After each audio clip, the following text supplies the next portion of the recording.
Good morning. Today is 8th of April 2025, and we're going to be racing today. We're going to be racing at Sale. This is in Victoria, and this is how the track looks like. The track rating is good. The direction is going to be anti-clock, and we've got 8 races here today. But this track we've raced here, this is not one of the worst tracks, but definitely the shape of the track is not one of the best.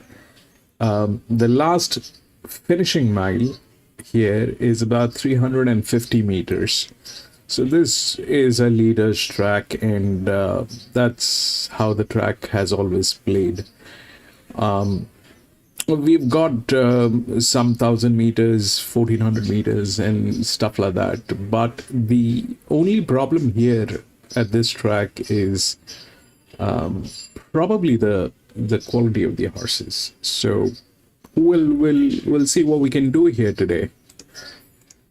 Welcome to Grandstand, and we do horse racing 5 days a week, and we do that in 2 steps. First, we try and identify the best horses through physics, mathematics, a little bit of understanding of horse racing, and once we have identified the best horses, that's when we take a look at the horses at the paddock when we get a live stream from the paddock or the gates. If we find that all the horses that we have chosen are looking good and good to go with, we stick to our picks and place our bets.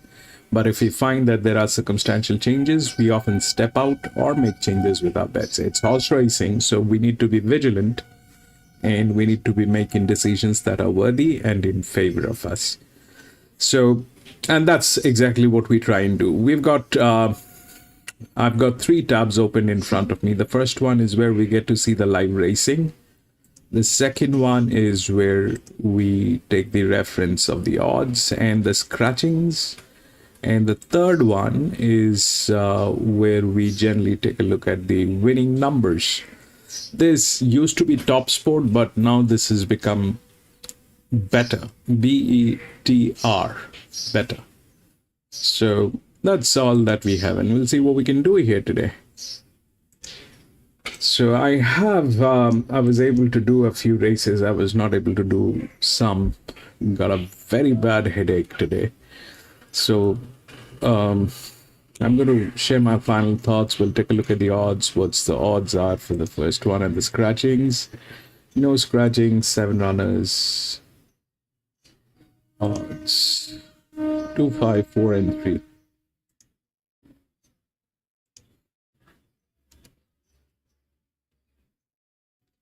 Two, 5, 4, and 3.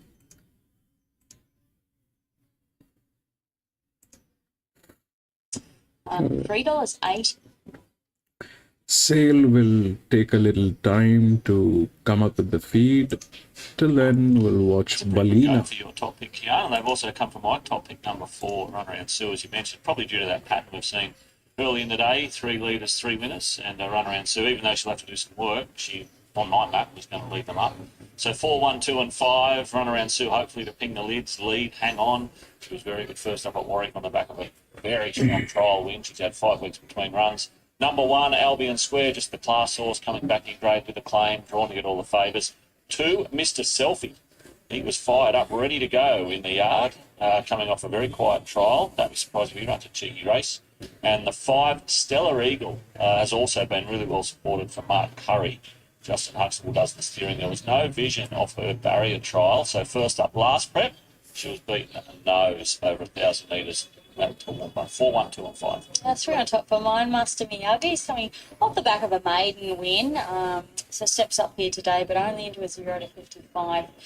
And that was at this track too. So just needs to get through this bit of a softish track. It is hard to run on today as of now. It'll be a beautiful warm sunny day. And presented really nicely. And his first up run at what was probably an unsuitable trip over the 70 metres had good merit where he sustained a really wide run, and that was behind Data Leak. And he's a nice enough horse in his own right. So not sure about the pacifiers going on today. Perhaps he wasn't the best at following a line there off the back of his last win. I'm not going to put my hand up and say I don't love gear changes on last start winners, unless perhaps you're jumping from 1,000 to the 2,000, they took the lead as well. I got the 4 as the danger, run around Sue, and it profiles so nicely for her now. The 5 Stellar Eagle, would have loved to see in a barrier trial, but probably has the best form in the race, particularly last preparation. Very good behind the likes of Broom and Electric Arrow there, before subsequently being tipped out, and then 10 down the page. And Basil's Gift, the only reason I put this horse in is I actually tipped it 3 starts back at Warwick off what was a really good run at Gatton. Had to go back to the half mile. It was behind State in Texas, who was dead set airborne at the time of the downs. It was really good, so it just got squeezed out at a really vulnerable stage of the race. And I couldn't wait for it to get back out to the 1100 at Warwick, its next start. It was beaten by a short price favourite and it was a little bit plain, but probably paid to be up on speed. And if it can recapture anything, it's just lost its way its last 2. But comes back to its better trip, been stretched out into the 1300s, which most certainly doesn't see out. So Basil's Gift's a knockout chance there. So it's 3, 4, 5 and 10. All right, Cal, thank you very much for that. Made plenty of sense. And Mr. Miyagi, as we said, that form franked earlier in the day, non-tab form here at Dolby this afternoon. You can see not much between those top 3 with the tab numbers 1, 4 and 5. Albion Square joined by Runaround Sue at the top of the market, and Stellar Eagle sniffing at the heels of both of them. And Kian's top pick, Mr. Miyagi, has been a decent old firmer in now to $6.50. You can see number 8, She's Pushy, also back to improve today off a very good trial, but a disappointing first up run. And a couple of drifters there, in particular number 6, Kate Hardy, has been a bit of a drifter, loading up well, so we better get up to Brett. Perhaps a 1/4 red, She's Pushy, the 3-year-old filly on the lead. It's behind, and we've got One Smart Cookie to come forward, so the last couple to get set here for race number 4. So pretty open race this one. And we've got Runaround Sue and so Master Miyagi had good support. And the last couple getting set here for this event. Albion Square, so almost 4 in line, but now Runaround Sue has taken over as favourite. Gone in, 1/4 red, the stablemate Emergency getting a run here. Will come up to complete the line. Greenaway Plumbing and Gas, the first of 2 0 to 55,000 metre divisions. Our 4,000 metre race of the day. They look to be loaded. 1/4 red just completing the line out wide. Starters on the stand. Just one of them red down low. It's all happy. Light is on now. Set. Race 4. And at Bunya Park, racing this time, beginning well, 1/4 red out wide and Runaround Sue is labelled urgent. One Smart Cookie showing a bit of speed, leading the inside brigade. There was Basil's Gift, but it's One Smart Cookie, 1/4 red and Runaround Sue. She's come down from the middle and she'll find the coveted fence to lead from One Smart Cookie and 1/4 red. A break back to Basil's Gift running 4th. Mr. Selfie ducking the branches out wide, saving ground along the inside was Master Miyagi. Didn't have the early speed today. He's getting well back as they come up to the turn with Albion Square. Also getting well back on the point of the turn then is a 1/4 red as heads a turn for home. 1/4 red moved up on the outside and is putting the pressure to the stablemate Runaround Sue. Mr. Selfie's never been on the track but is joining in. It's Runaround Sue in front over 1/4 red. Mr. Selfie, Runaround Sue. She's given them a run around and she's been too good. Mr. Selfie, a big effort for second, 1/4 red third, and flashing through late was Kate Tanny, who's come from back. All right, so this is what I have for the first one. If we look through the odds, that's 2, 5, 4, and 3. 2, 5, 4, and 3. So it's a 3-year-old maiden race, and 2 is the favorite, 2 is the linear, 2 should be winning. Okay. And that's more or less is how it has been laid out. 2 should be winning. There is no doubt on that. About 5. Now 5 is... So what is this race? This race is a 1,000-meter race. This is about gate speed. Okay. And a maiden horse winning a 1,000-meter is a gamble in itself. So no doubt 5 and 4, they kind of have a lot of advantage to win this. But that 7 is there. The 7 is the largest outer drift. And this thing has been into this race. This thing has been into 1,000 meters. And it has the outer drift. It is one of the best hands. So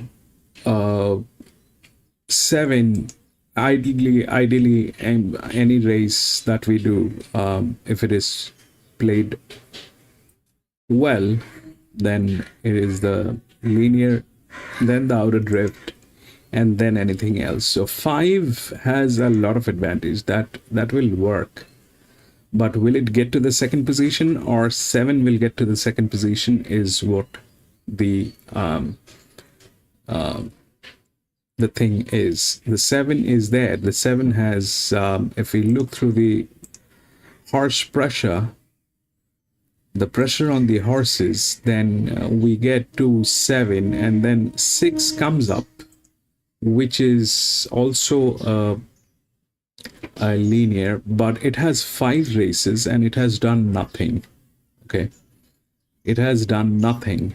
5 and no score. So I'm not too keen on 6, but 7 is definitely there with the pressure. The pressure is very high, and that's the outer drift in very good hands. So 2 will go through. Then it is between 7 and 5. The 5 definitely is a good horse. There is no doubt.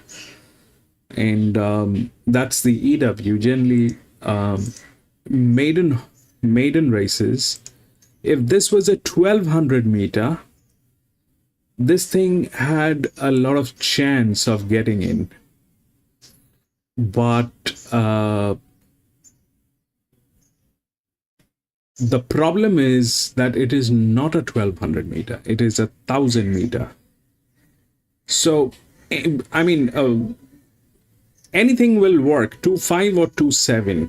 Out of these two, 2.5 or 2.7.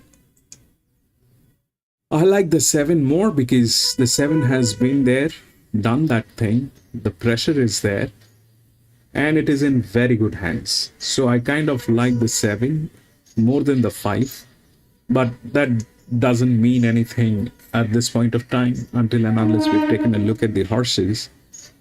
The 5 is good, 7 is there. So that's what the thing is. Plus it is going to be an anti-clock. So the 7 has experience with anti-clock. This is a homie. It has been in at this track and doing stuff here. So the 7 is I kind of like. So 2 wins, then it's either 5 or 7. 4 has a lot of advantage going on, so there's a chance that 4 will get through as well, as a 4th position or something. But in the top 3, it is 2, 5, 7 or 2, 7, 5. Anything is possible. We'll take a look at the horses. Generally, it is the linear, then the outer drift, then it is something that is with advantage. So this one is the outer drift, this one is the linear. It's a very strong linear. There are 2 races on this, so the pressure is adequate and optimized. And this is the favorite anyway, so we'll see how it works. We'll take a look at the horses at the paddock.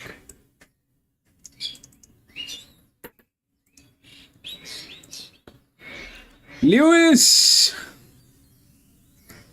Welcome back, bro.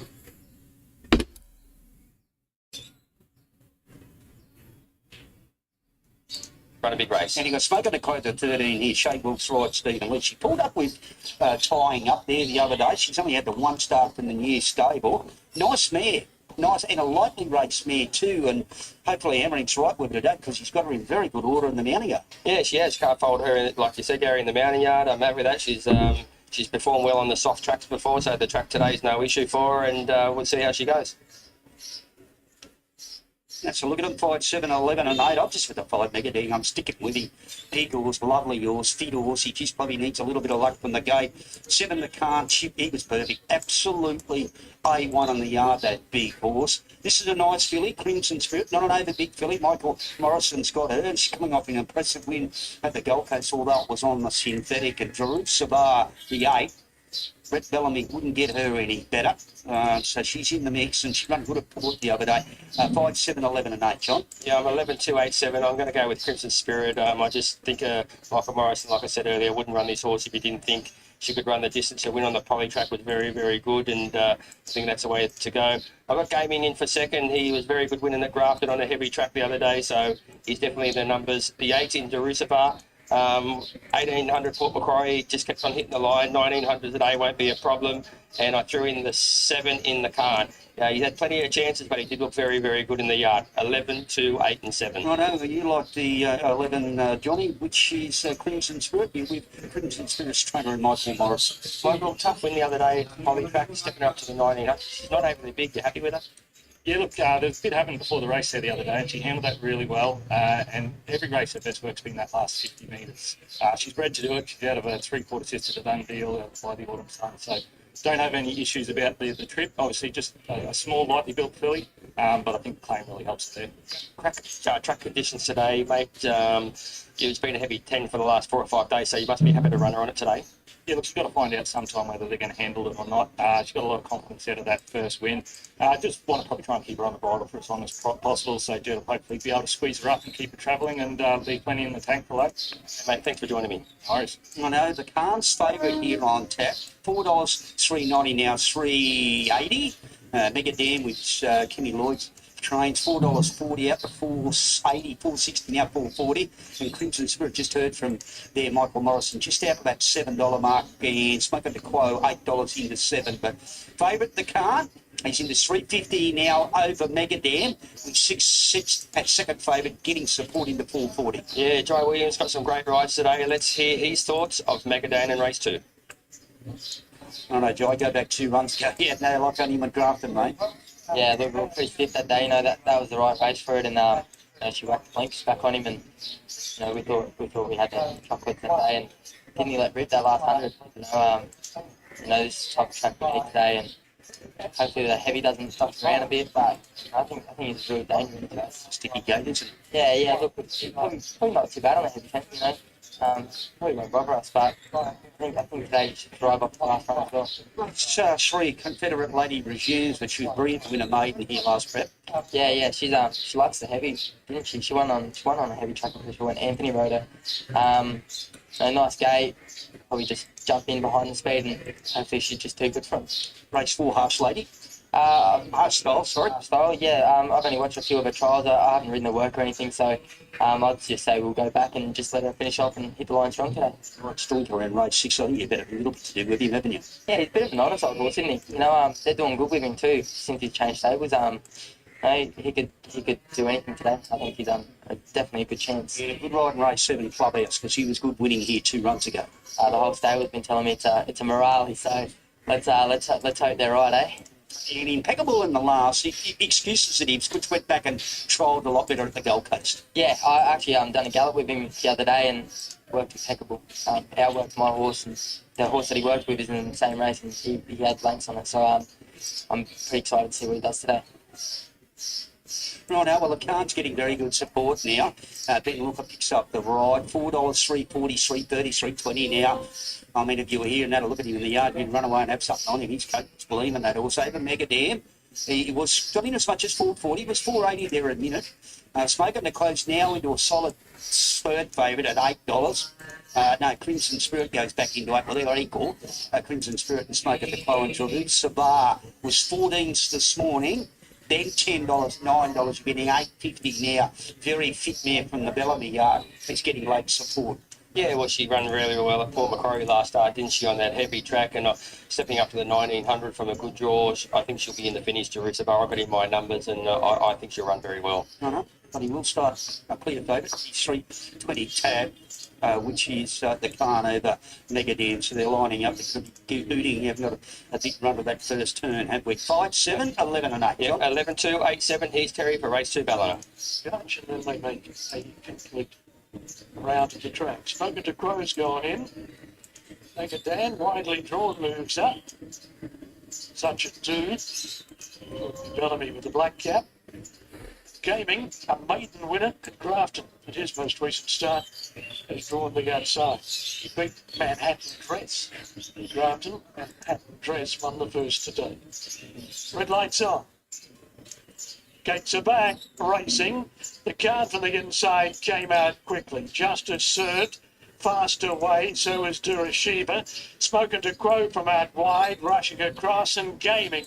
Deep and going forward when they run down to the judge the first time. Spoken to Crow, the first of the fence, gaming wide. On the turn out of the straight, followed by Durashiva. Magadan's out deep. Justice served, posing on the fence. A length and a half to the card on the inside of Pride of Savavella. Just a Dude is travelling out 3 wide, heading to the back of the track. Crimson Spirit settles third last, Zuzino second last, and Robe Raider is back at the tail of the field. Magadan pressed on and took the lead, was short of 1,200 metres left to run. Magadan by 2 lengths. Spoken to Crow second, Gaming a length and a half away third. A break of 2 lengths then to Such a Dude, who went forward wide and now is fourth, closer to the rail. 1 deep on the outside of Justice served. Zuzino out wide, then Pride of Savavella, followed by the Khan on the rail. In front of two receiver, Robe Raider is a long way back as they travel down the side, where Magadan is the leader. Magadan on top, leading by 3 parts of a length over Spoken to Crow, with Gaming 3/4 of a length away running third. Zuzino is deep. Justice served is on the rail. The card off the fence now. Aruman, welcome back, Aruman.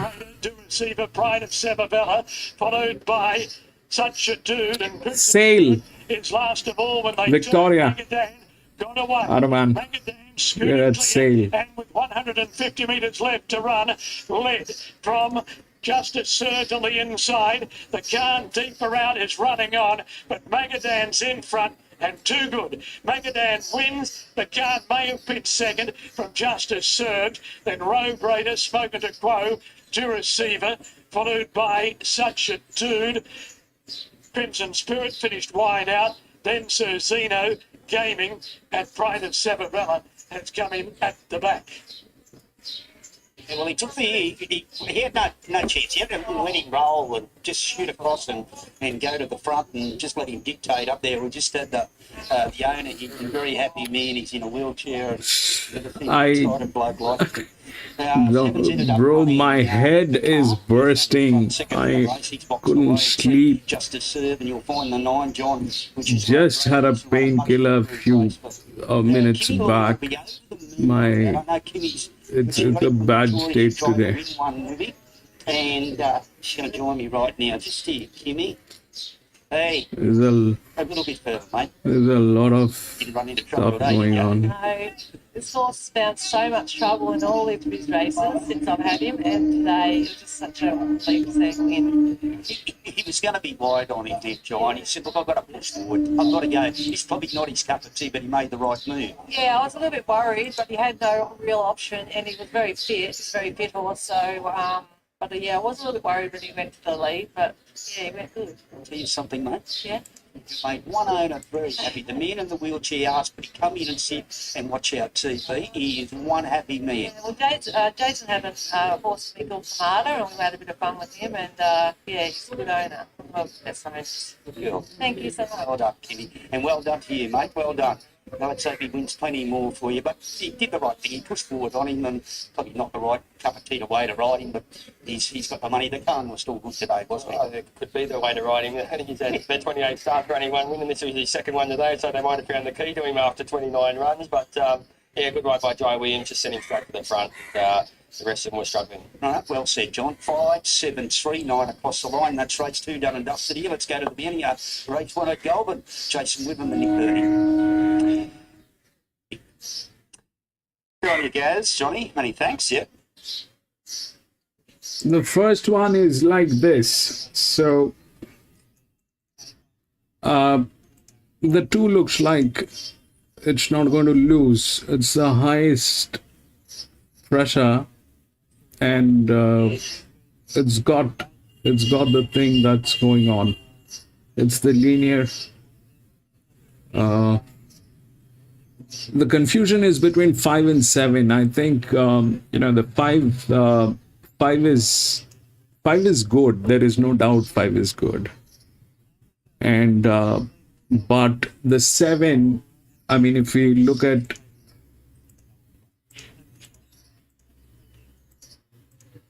this, so the 5, 7, they are there. It is just that the 5, it's 1,000 meter, so we don't have a gate speed on the 5, but it is the EW that is possible to get in. Is it in a good hand? Moderately. It's not bad, but 7 is in a better hand. And if we try and understand what generally happens, it is the linear, then the outer drift, then something else. But here, that 5 is there within the odds, and the 5 has a lot of advantage going on. However, this thing has been into 1,000 meter. The 7 has been into 1,000 meters. So we've got. It's not that 7 is great with the gate speed. It's not like that, but it's a known devil. So we'll take a look at that. If the 7 is, 2 is okay. 2 is winning. The confusion is 5 and 7. So we'll have to check. I think we are out of time, and this is sale they're showing.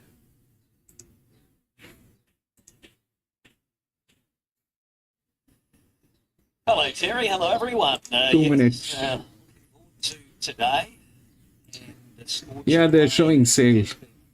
Very strong support. 527 with 5 win. Perhaps Possible. to see I the ability in those jump outs. He was sort of harnessed away most of the time to the it's line. never raced on this distance. It's 1,000 meter. His first campaign, perhaps it wasn't showing that sharpness because they went straight to 1,300 and stayed at that trip for both of those runs, and see him over the short course as an older 3-year-old.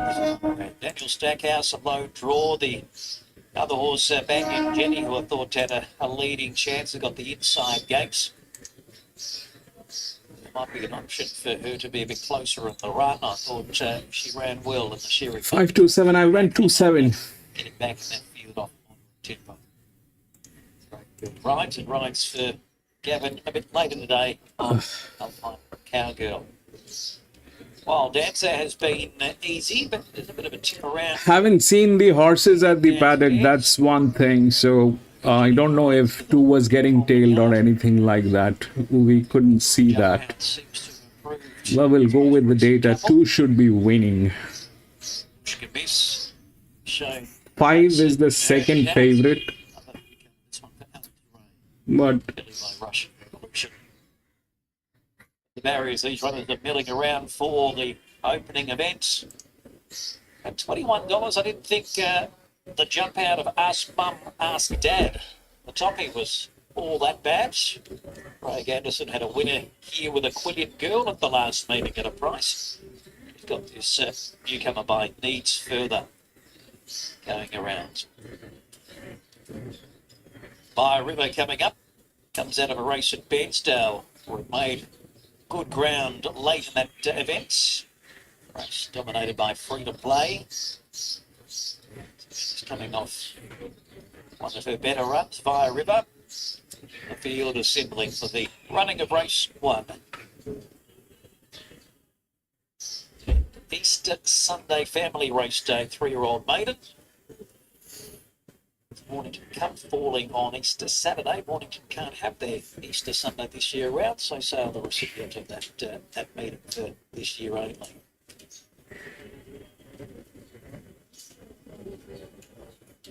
Now the last one or two to come up is Pup's Miracle Script. Pup's Miracle Script goes in. 7 to run for the first. All in. Is the 7 still there or they scratched? Climbing in, and they're off. Scorched Lane jumped okay, and also Babushka Miss began smartly. Via Rivers up there in the leading 3. Ask Mum, Ask Dad is easing back. Along with Wild Dancer, Banyan Jenny's back on the fence, and Pub's Miracle Script is now trailing 2.5 lengths away. Newcomer Babushka Miss is the pilot as they head towards the 600, a length and a half on Scorched Lane. Via River back on the fence. Ask Mum, Ask Dad is 3 wide improving outside of the grey Wild Dancer. Banyan Jenny's badly held up back in the field, can't get a crack at them, but only about 2.5 lengths in a bunching field as Pub's Miracle Script pulls to the outside. It's Babushka Miss coming into the straight. Scorched Lane kept together now, clipped up, no immediate response, but slowly working through its gears, and now starts to chase hard as they draw down to the 150. Banyan Jenny's coming Lee through as well, Guy, and then comes welcome, Wild Dancer. welcome back. Scorched Lane, Banyan Jenny, Babushka What Miss the kicking. fish for? Babushka Miss beats Scorched Lane. Lee Guy, welcome to the group. Thank you for joining in, Lee. In behind us, Mum, Ask Dad. How beautiful is that? Last. Good debut by Babushka Miss, dominating from the front. Could be run down. 4. $7.50 This is why I never bet on the first one. 4, Scorched Lane. 4 to 5. Track. Beautiful. They quickened. It took a while to wind up. Maybe just finding 1,000 a little sharp, but through the line was good. Banyan Jenny's been 1.5 length in total, being held up back on the field in a leader-dominated race. Probably didn't suit her, but she's acquitted herself well. So about a half length or 3/4 separating the 3 as they came down. That is absurd. This is absolutely absurd. So, number 4, filly by Russian Revolution. It's a possibility, but She's been a decent producer. 4253 go in the frame. Interim numbers 4253. 58.93 was the winning time. And runners starting to come back to scale. So she showed similar pace in her jump outs. Are you kidding me? Strong at the end of those shorter course hit outs, but in race conditions she had a good tactical turn of speed when asked top of the straight, established a margin, and even though second and third were starting to reduce that margin down to the post, she's jockeys, all jockeys.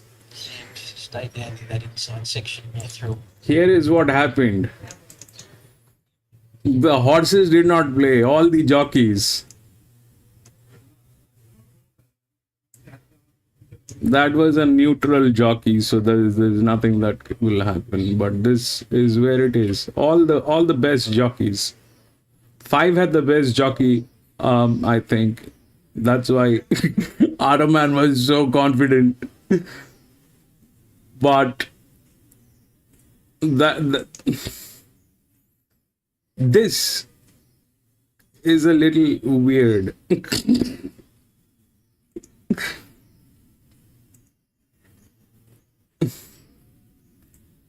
This is all of the best jockeys, 425, 425, and here are the mules.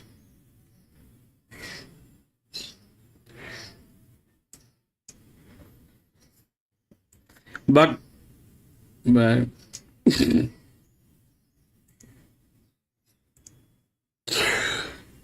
Lee, thank you for joining in. Thank you so much, my friend. Jock to, I mean, it doesn't make sense. Please, Araman. If jockeys are winning races, then I have nothing to say.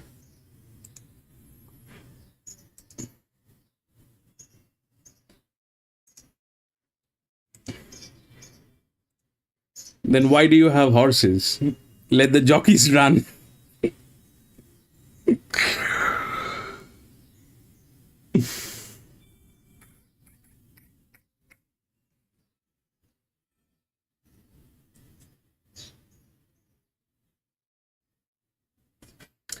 So that's a great question. So here is what happens. This played weird. So I mean, it's a 1,000-meter maiden race. Everything went wrong. So what basically are we talking about? So this takes in consideration the length of the race and the last mile. So the last mile is 350. All right. The pressure is on number 2 with 2 races. It is good. It is in one of the best hands. Okay, one of the best jockeys. There is no doubt. There was no reason for 2 to lose. There's no reason for 2 to lose. How 2 lost is something that I have no clue. Okay. And about, okay, so there is a thing. So I want to let's talk about what is this TS. All right, this particular column, the TS. This is the program value. Now, what is a program value? Program value basically talks about the marketing expenses on each horses. All right.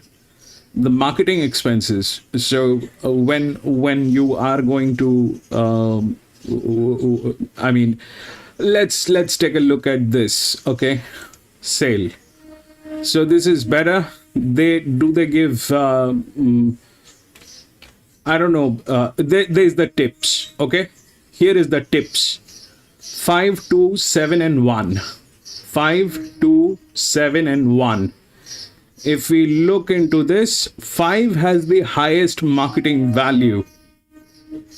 So this essentially means that there's a lot of money that has gone in for making it a tip specialist. That means most of the websites, publication houses, and all that is going to provide tips on this. And these are the ones where there is no marketing. Okay, these are the ones where there is marketing. These are the ones where there is no marketing. No sales value on these.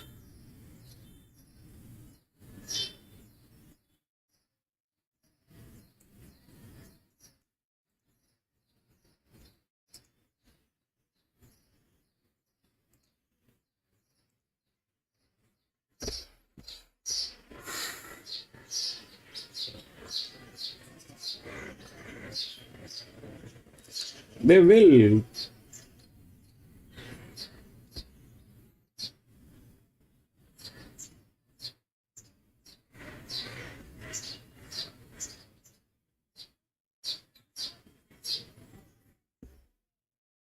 We'll go to the next, man. This is... I generally do not put money on the first one. Today, Ottoman... We shouldn't have put money on the first one. We should have checked. Odds 5, 9, 10, 4.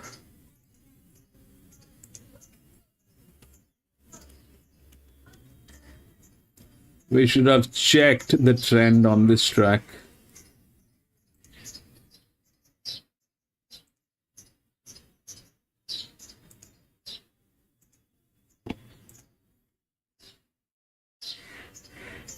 Zabi Okay. EW6. Cheers, mate. Thank you. Red white on race 1 at sale. It's 4.25 and 3. The neck by a short neck time 58.93. Correct one.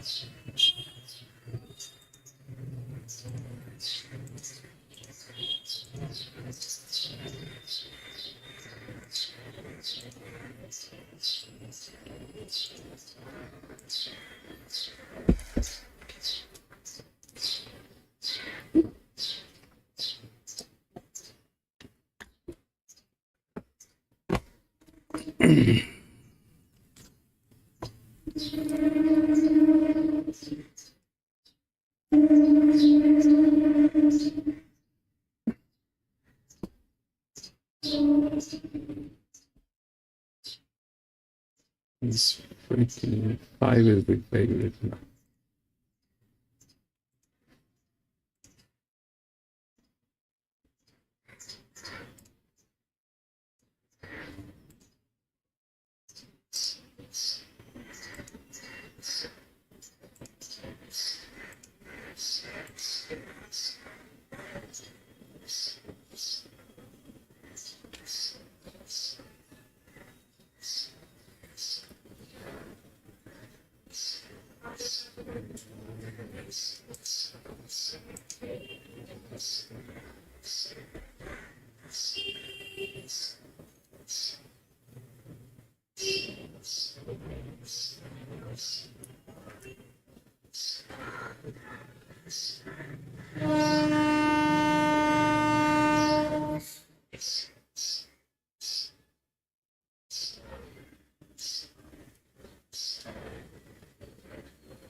All right, this is the second one. If we look through the odds, 5, 9, 10, and 4. That 5 is the favorite. Now, through the rails, that 5 comes up, okay?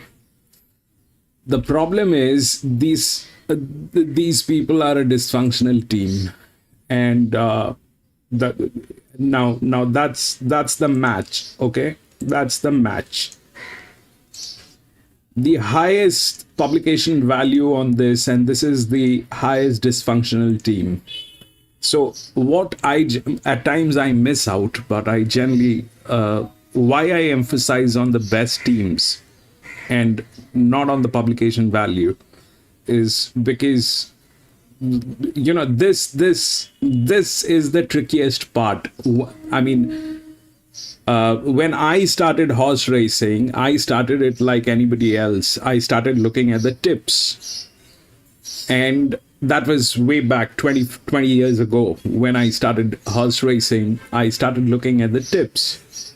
And I thought, I mean, that should be it. I mean, people know what they're doing.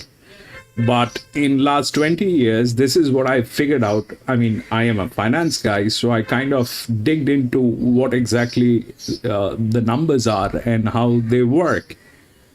So the moment you see a tip, you also have to see the profit and loss of that firm. I mean, this is in general. I mean, if you buy any product, and if you buy that product, and if you see advertisement, a lot of advertisement going on a particular product, that product is probably not worth buying. That's why there is so much of advertising.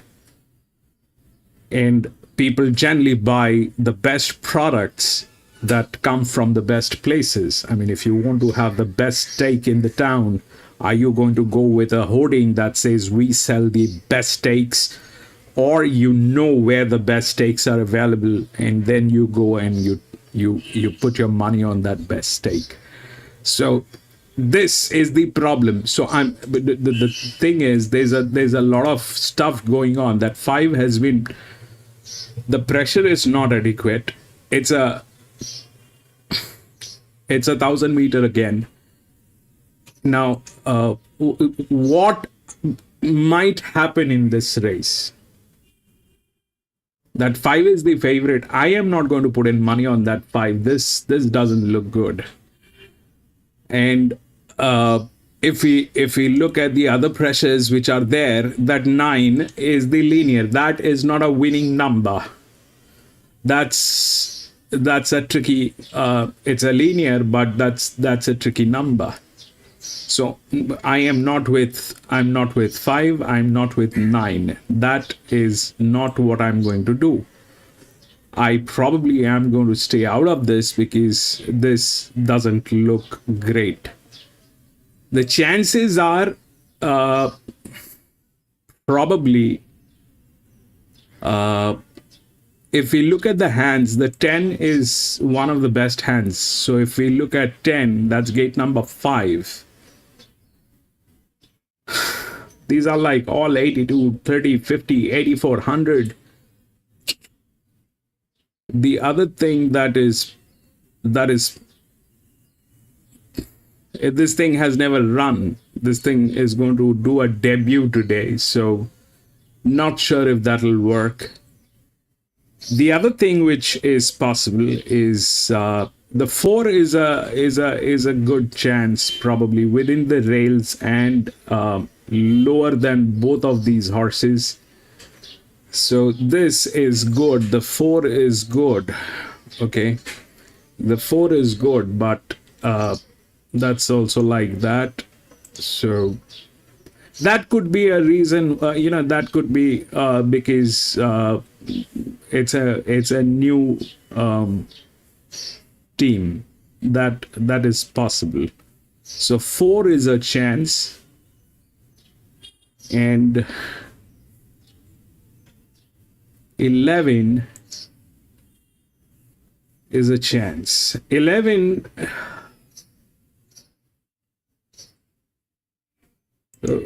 28.8. This is with a lot of advantage, but they are like that. 82% down. Not good. 4. 11 is also like that. So I am out. I will not get into this. This is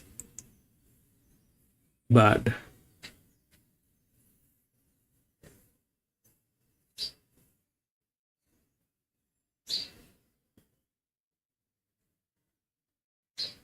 $28, $9.50. So this is relaxation. This has done 4 has done 3 races. This is 5 races. This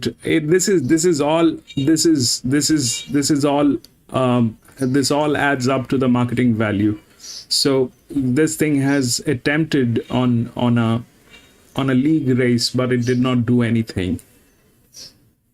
There's the second pressure is on this, but they're like that. So, and it's the highest marketing value on this, so I'm going to stay out.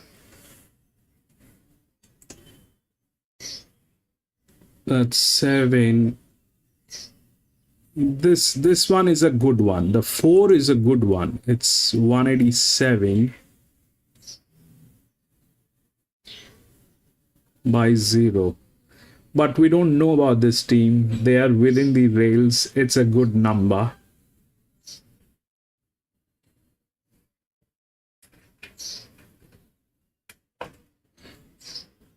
That's what my take is. I am out. I'm not going to get into this. Derby. Yeah. Lost to straight beyond Keepley at Graft and beaten 1.13 winners to come out of it. But yeah, really good. Look at the coat on her. She's gleaming. Yeah, she's nice too, and she and I will both work that day. Is this the one, Arman? Quite nicely. She's another one that looks outstanding in the yard. Out. Tricky gate. I don't know whether Benny's going to press her forward and put her up on speed or go back on it. Either way, she's going to run super. This big fella's up on the toe. I'm convincing the 12 Stephen coming through it. Trevor Whittington, he just lost his way last prep. He backed off. He was lovely big horse, big strong horse. He is up on edge. We're glad they got that pony on him, though. Yeah, it's a big solid horse, isn't he? And his coat looks okay. I just thought he might be better once he gets over that 1,200, 1,400 metre mark. So this might be a starting point for him today. Okay, that's a look at him in the yard, well and truly. I've just moved my numbers up a little bit on 110, 5 and 7. 110, 5 and 7 now. Look, I'm with the top weight, Pareto. I've got to stick with him. I loved him last preparation, what he did. I loved his trial. I don't like the weight, I'll be honest. I don't like the big weight, but he's got that beautiful gait. He's a nice horse. 10, she looked tremendous, Deep Stealth. Really good. She went to a hot race at Grafton there 23 days ago. I had to move the 5 up. The early had to move up. She is an absolute cracker in the mounting yard. And little Confederate lady. She's not going to get a dog. She's not overbit, but she can gallop. And her maiden win here the day she won on wet ground, she blew them away. So find out a little bit more about her with Scotty Henley. 110, 5 and 7. Yeah, I'm 7-1, 5-10. It's hard to put any one of these on top. I think they're all look outstanding in the yard. They all could win on. So I'm just going to go with Confederate Lady. Like you said, Gary, a winner Ballina here last preparation was very, very good. The top weight Pareto, he looked outstanding in the yard, tried really well at the Gold Coast. The only concern was, like I said earlier, is the 62 kilos. The 5 in Viali, she looked outstanding. She's got a nice gait, gets a claim, gets in with 54.5 kilos. She won't be far off the speed in the 1,000-metre race today. And the 10, Matty Dunn's other runner, Deep Stealth, looked equally as good as Viali, and he'll be hitting the line strong. 7-1, 5 and 10. Right, Scotty Henley's going to join us in a minute. I'll just give you a market here while Scotty comes here. Viali's into 210 now. She was $3.10 this morning, 220, 215, 210. Late money coming right now into 390. This has been a good move, Confederate Lady. And Pareto, he's out to 420. They don't want a bar in here, and Steve Fell is out to $8. So Viali and Confederate Lady are just getting all the support in the world. Confederate Lady's getting that very, very good firm, John. Yeah, Scotty's about a minute away from Right us. now, you want to throw to Archie, mate? Yeah, let's hear from Archie, David McCollum's son with Pareto. Right, Archie, we saw him last preparation win on a very heavy track on debut, and then he probably had enough. He had a couple of runs. Dad's trialled him up, and he looked like he trialled good at the Gold Coast. Yeah, he's tried up really well on the poly. We can't fault him. He's really good at home. He's working the house down, and we're hoping for a really good return today. Okay, so what's he done? Has he filled out, or has he grown and developed? He's grown into a massive horse. He hasn't grown much in height, but he's filled out like a real nice horse, and he's just looking at the thing today. Got a beautiful gait. The weight's pretty big too, isn't it? Yeah, the weight's a bit of a worry and the wet track first up, but we think he's good enough, and we've got big aspirations for him this prep. So Looks a lovely striding horse. I remember the day he won on that heavy track at that Sunny Cape. He just strode out, got into his gate. Does he have to lead, or can he take a bit of a sit? he can take a sip. We've done a bit of work with him at home, but ideally, just today, heavy track. Just want to get him out in front. Hopefully, that's the outcome of that. Archie, I want to ask you just quickly. We saw Far Too Easy. He's trialled lovely. He won the Kosciuszko last year. Is he on track again? He is at the moment, but just going for the Queensland Carnival at the moment, and then after that, we'll look at all our assessments and we'll go towards that. Archie, you got to get him in a Kosci, mate. Come on, we want him. Well, I'd say you'd be on that track.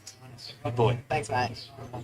Righto, Viali's been well back into $2. Good money coming right now. Confederate Lady, the 7, she was $4.60, $3.90, now $3.80. Let's find out a little bit more about Confederate Lady with her trainer, and Scott Henley. Scotty, she's had a little 19-week break. Has the rain affected her work? But I'm pretty happy with how she paraded. Yeah, sort of slowed us up here and there, but Mr. B did make sure we got a few gallops in. Had 2 jump outs on the course proper. Another needed jump out, so she's pretty fit for this on. And like she's won well on the soft tracks. You don't mind her on the heavy today, Scotty? Well, that's what we've had at Grafton over the last 2 months. Every time we go on the track, if it's not a heavy 10, it's a heavy 20. So she's learned to handle it if she doesn't. Bit of speed in this. Where would you like her in the run, mate? Probably, I left it to Jai. I said, you know what you're doing on it. But there's a lot of speed in it. A little bit. She'll be in the first 4 somewhere. Happy with her? Yeah, the only thing I'm not happy with me right hand. Can win Balina. She's at home doing the work. She's the lucky charm, mate, isn't she? Yeah, she's a good luck charmer, right?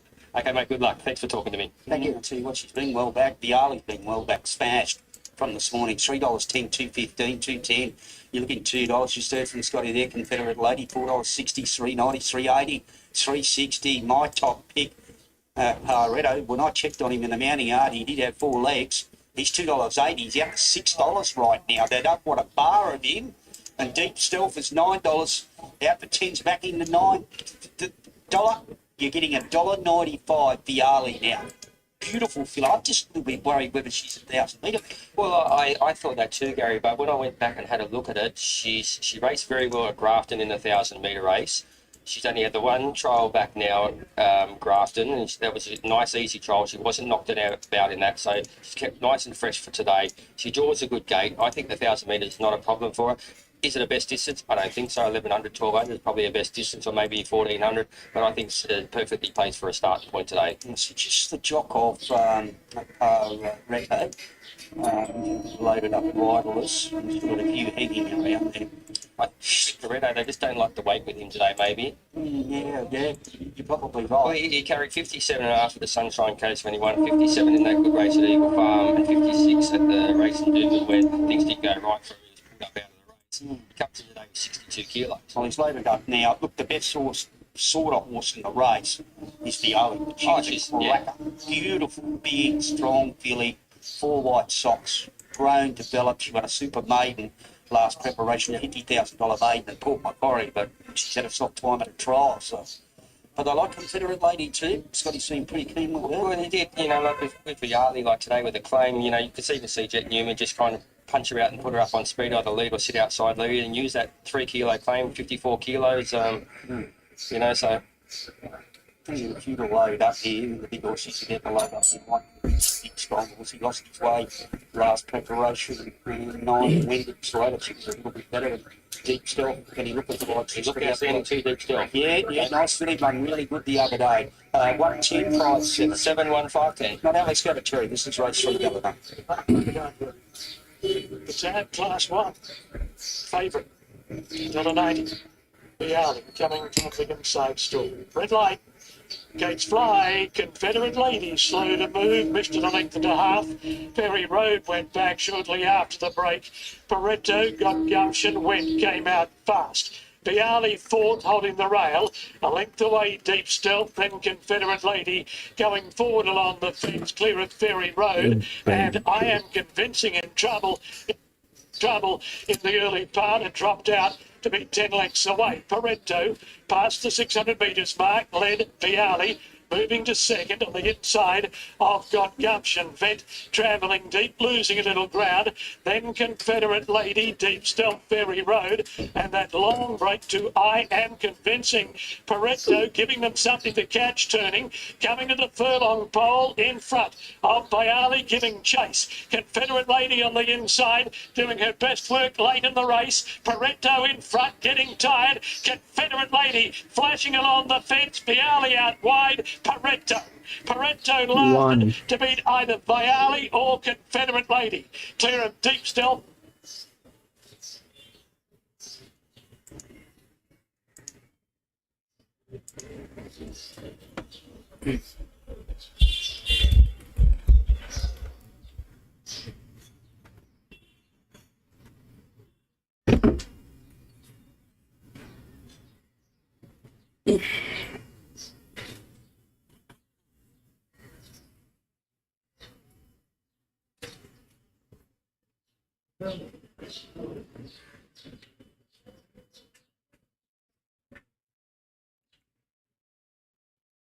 And the barriers for race number 2, they'll come up shortly.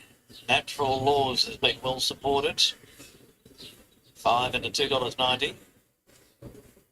I didn't like this race, Terry, to be honest. I was in the corner of Royal Hill. I think he's had his opportunity, though, to win a race. And there's, I've just mentioned, many of his races rate very highly, especially on times, class, and the opposition he's been alongside, crossing the line in some of those far superior races. A couple of jump outs, one was clearly better than the other. Broad and low, he should be handy, you'd think, getting every possible. 1100 metres is probably an okay trip for him to start off. He'll get out further. These runners will come up now. Villa Royale was solid late in terrain, will be better 1100 metres. I thought she could run well though. Just whether there's a lot of strength around some of her form. But, here is one of the main players, but Natural Law's the one they're backing. Saying that the money went astray in the first. So there's Villa Royale going in. Diamond into rough, about to come up 31 into 16. Here's Stings Like a Bee, and Strazen Pickles making its return.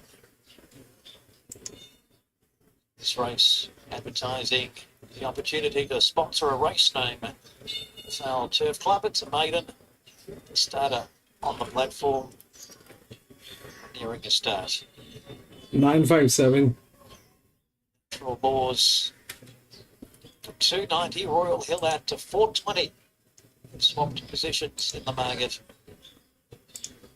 The light switched on to race number 2.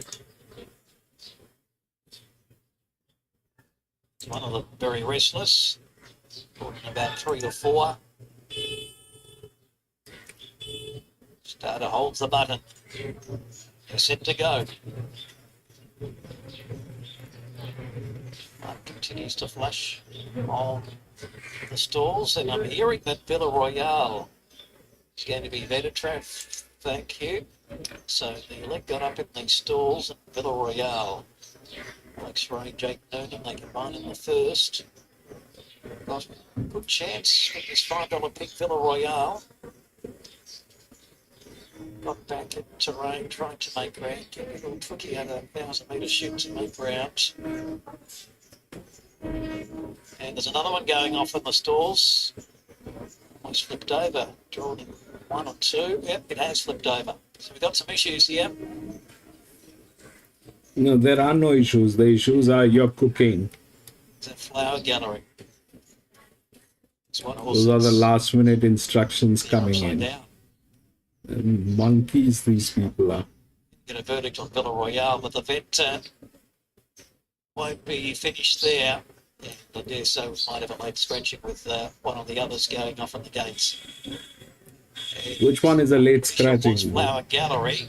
So I can see the rider of Royal Hill is in the saddle. And hello, broadcast. Yep. Okay. So some updates here. Villa Royale Pass Fit will take its place, and the Flower Gallery and also Royal Hill brought the adjacent stall. I don't know. Something is a late scratching.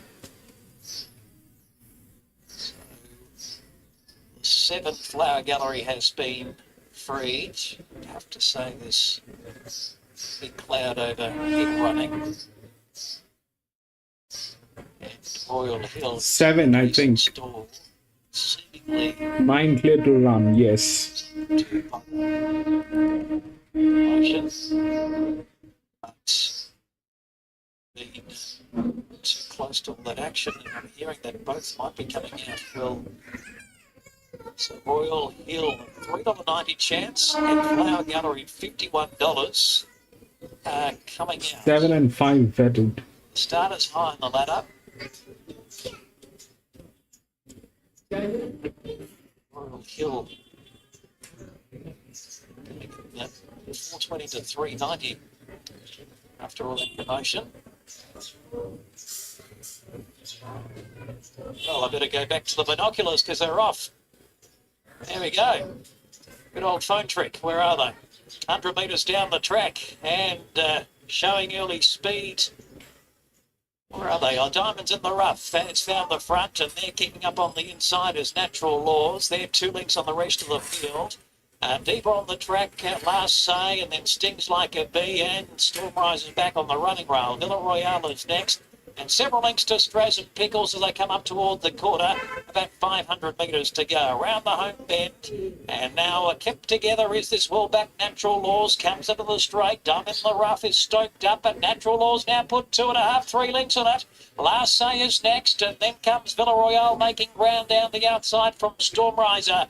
At Natural Laws, 150 metres to go, is 4 lengths clear of Diamond in the rough. Villaroyale's making ground, but Natural Laws is going to bolt in. This was easy, 4-5 lengths. Diamond in the rough one just held off Villaroyale for second, and then came several lengths back in the field. In fourth was Stormriser, and then a break in the field. The last couple to clock in include Stings Like a Beat, Last Say, and Straz. Automan, the thing is, these people, you look at what's going on.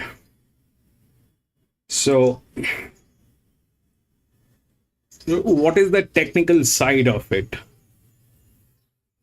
The technical side is this, that if you look at the BB, all right, it's a 1,000 meter. That's the lowest BB, 187.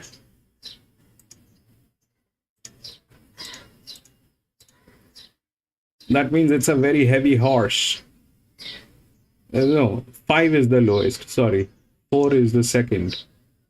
Now 5 is a 71% down drift. Okay.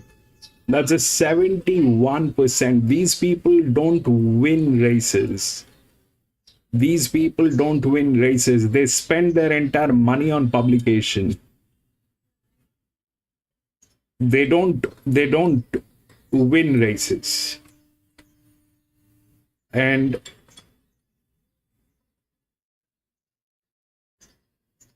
out of these, if we look at the technical side, the linear should win. All right.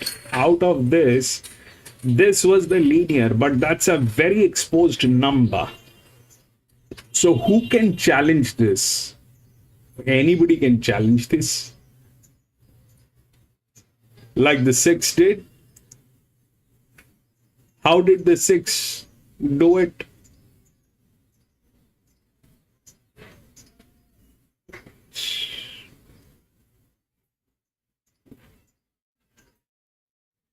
It's got 13 races, not impressive. 31, 36.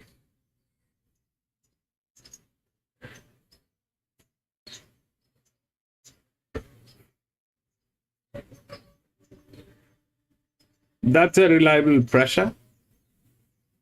That's a reliable pressure. This one was advantage, but it's 1,100 meter.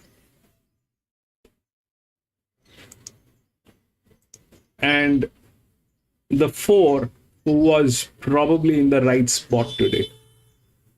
The 4 was probably in the right spot.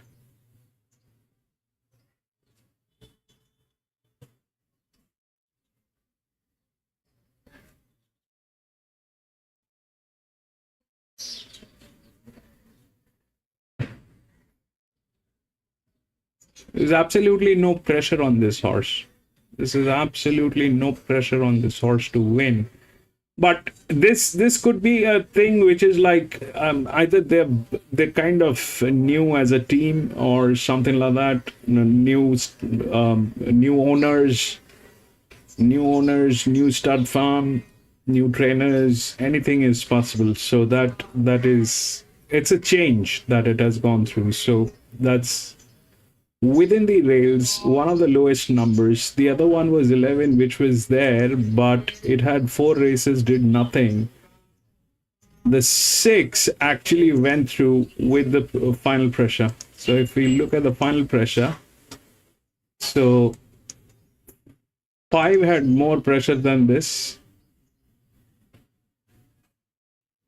6 was the other one. Reliable. 7 and 8, they were like killed. 7 and 8 were killed. That's a slaughter. 4, we did not have the number, but it is well within the rails. And 6 was another lower one with a reliable pressure. This is a reliable pressure. This is a reliable pressure.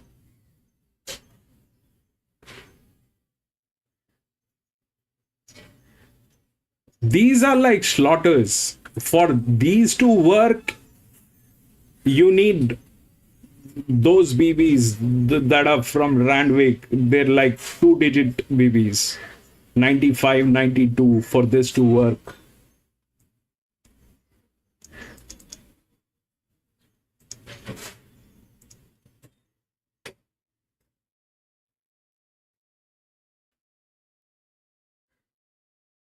Goulburn.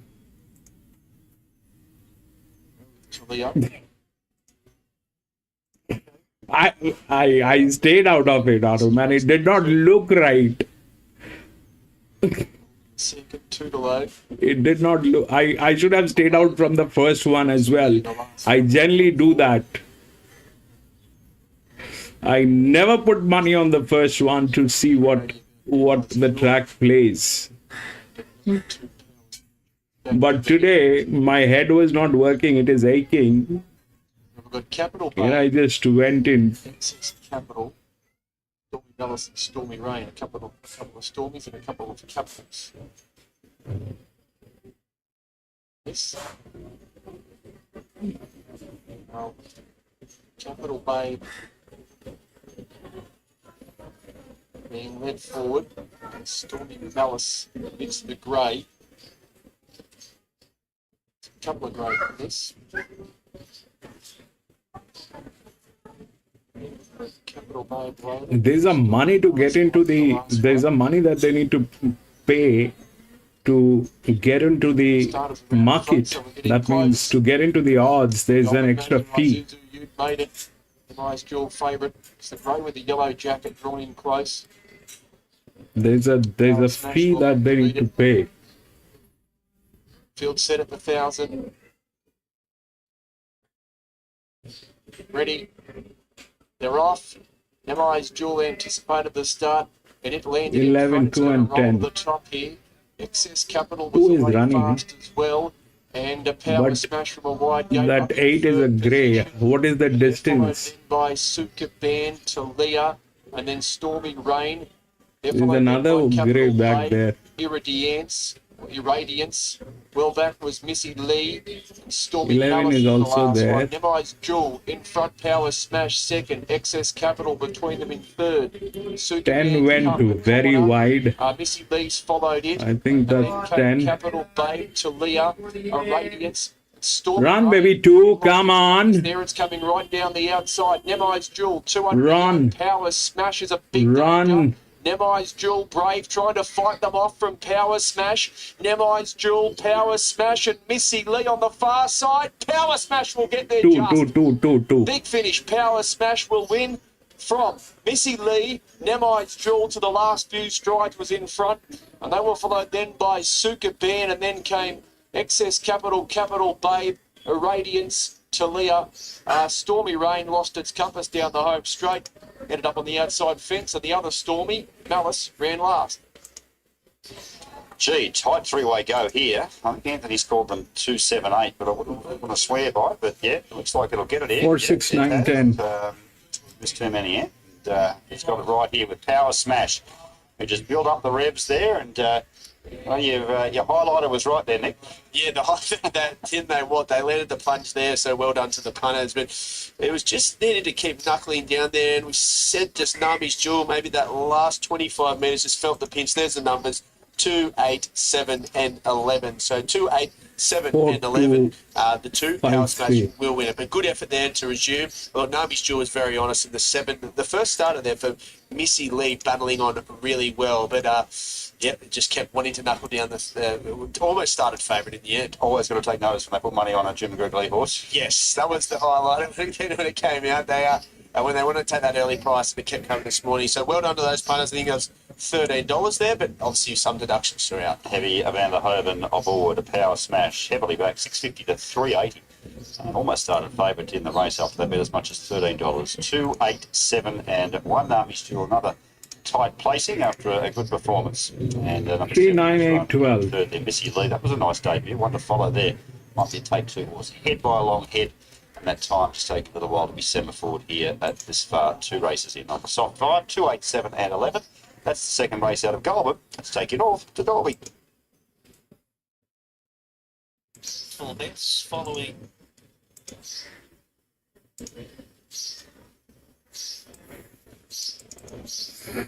All right, so we'll go to the third one. If we look at the odds, 3, 9, 8, and 12. 3 is favorite. 9, 8, and 12, I guess. 12. So this one is a 1800 meter. Okay. Now, if we look through the horse pressure, then that's how it looks like. So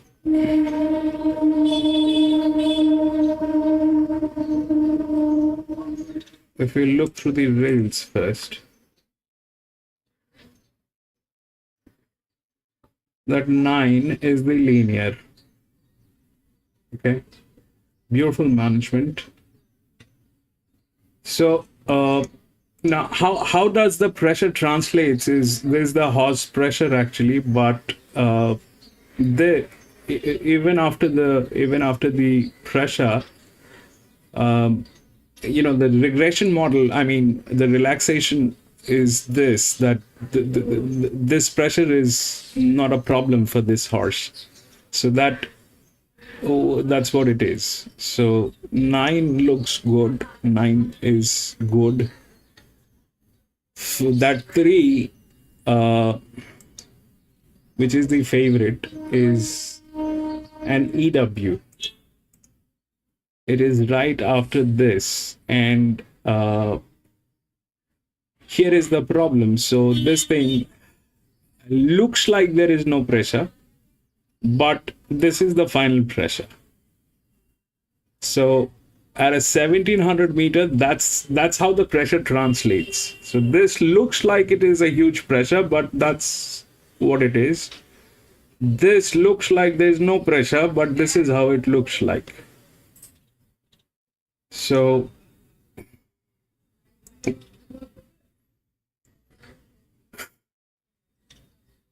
if we play this, what are the possibilities?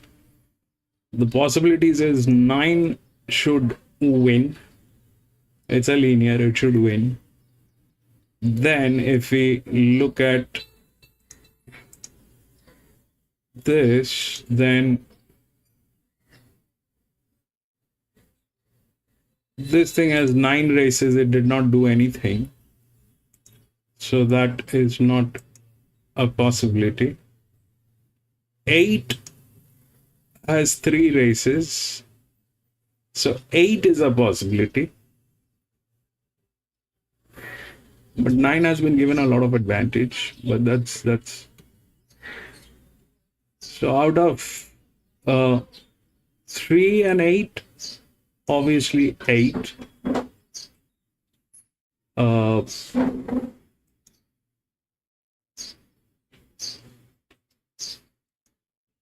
12 is okay,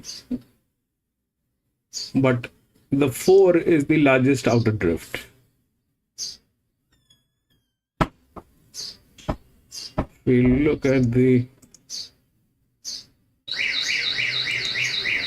4. So that's the pressure.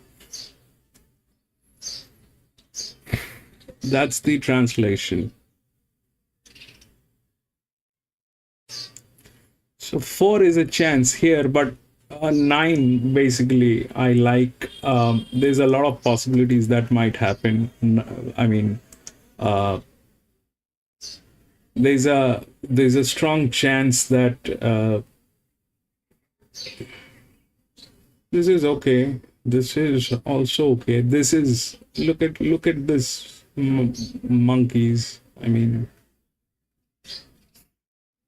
they're the highest publication value, and that's what the scene is. This is an 11-year-old gelding. What is that thing doing here is I don't understand. Where is Bay, by the way? Bay has a lot of stuff. So yeah, so that is out. That's 1100. The second largest is this one, 12. So 9, 12, then probably 3. 9, 12, 3. But the 8 is also there. 8 is in a much better position than this one.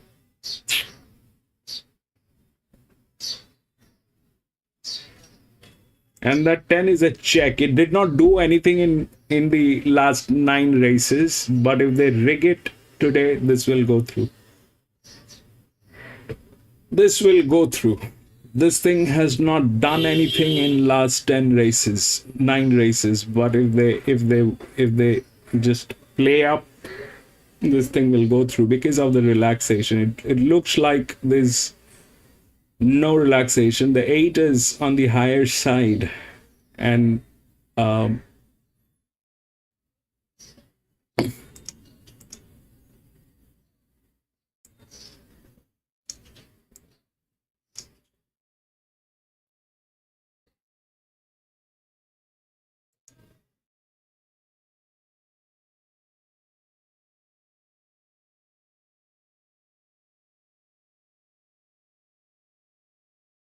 the 3 is a good team. 532, 60, 1700 meters. How will that work?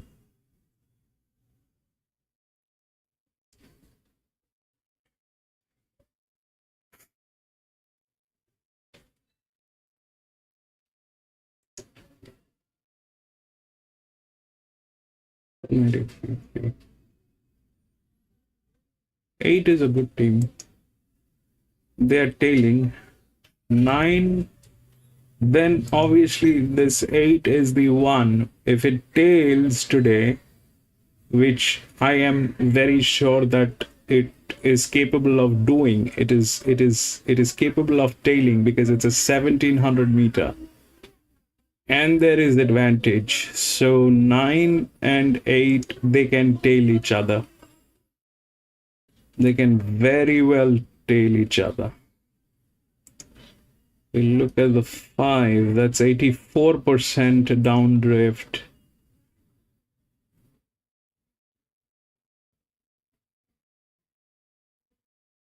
Those are like slaughtered. 2 is the other one with the pressure.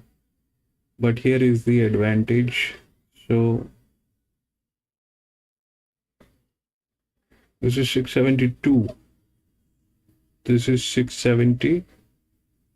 This is 692. This is lower. So 3 is in a very tricky position. 3 is difficult because this one is there. This is also there. This is like also done 9 races, did nothing. But the arrangement is such they're going to do funny stuff.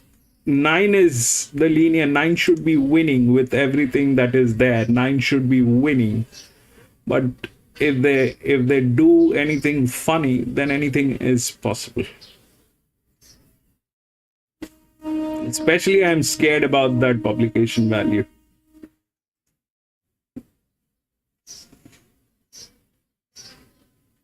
Nine.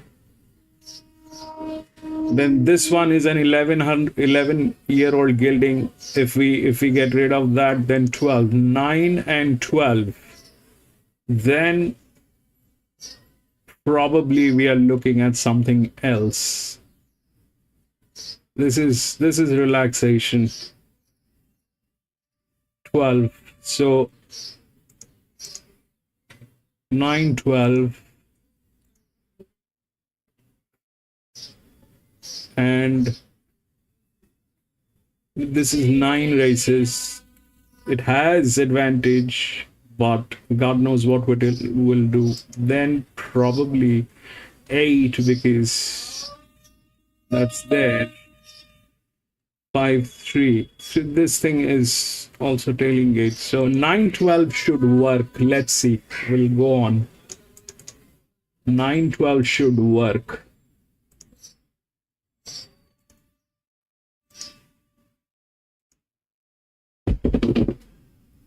9 and 12 should work, baby.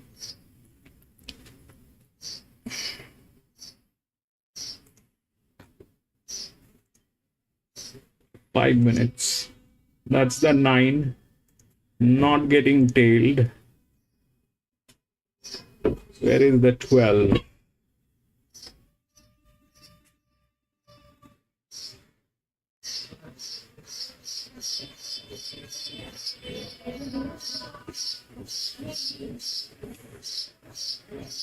I'm very scared to put money here. It's a the, I mean, even if we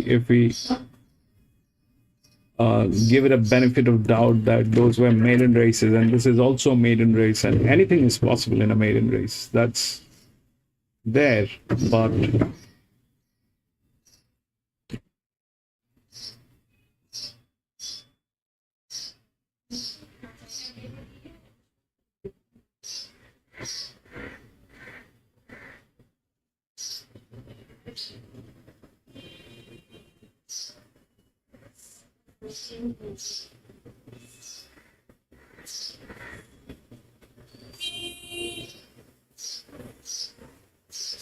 and if that 10 gets in, then the game is over for 3.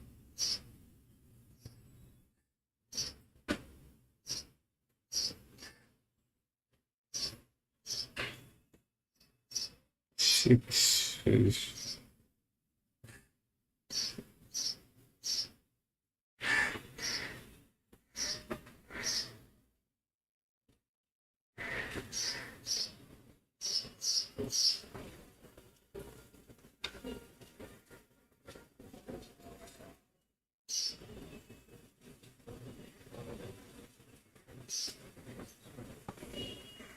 where is the 3, by the way?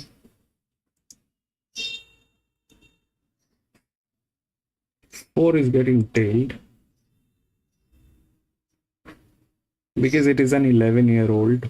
That's the 3 which is also getting tailed. 4 and 3 getting tailed.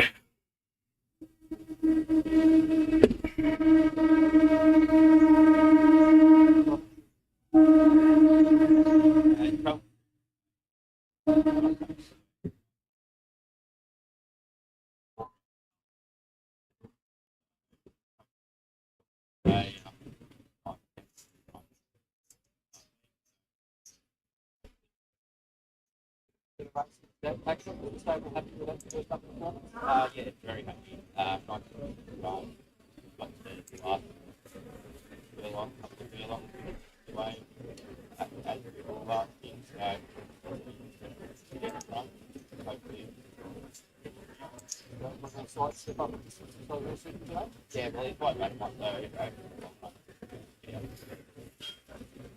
What's your take, Arman? Should we play this?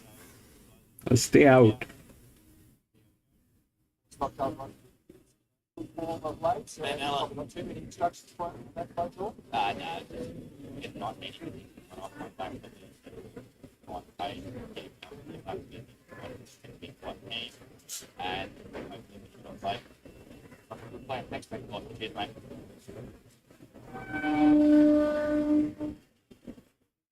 Let's play. 9-12 forecast. Almond Drive maiden plate, 1736 metres. Team Edward 235 and Alpine Cowgirl 250. A little between them. Team Heist off at PB last time. Brought forward and tried hard to chase Royal Dispatch, an early race in the Bedsdale Cup program.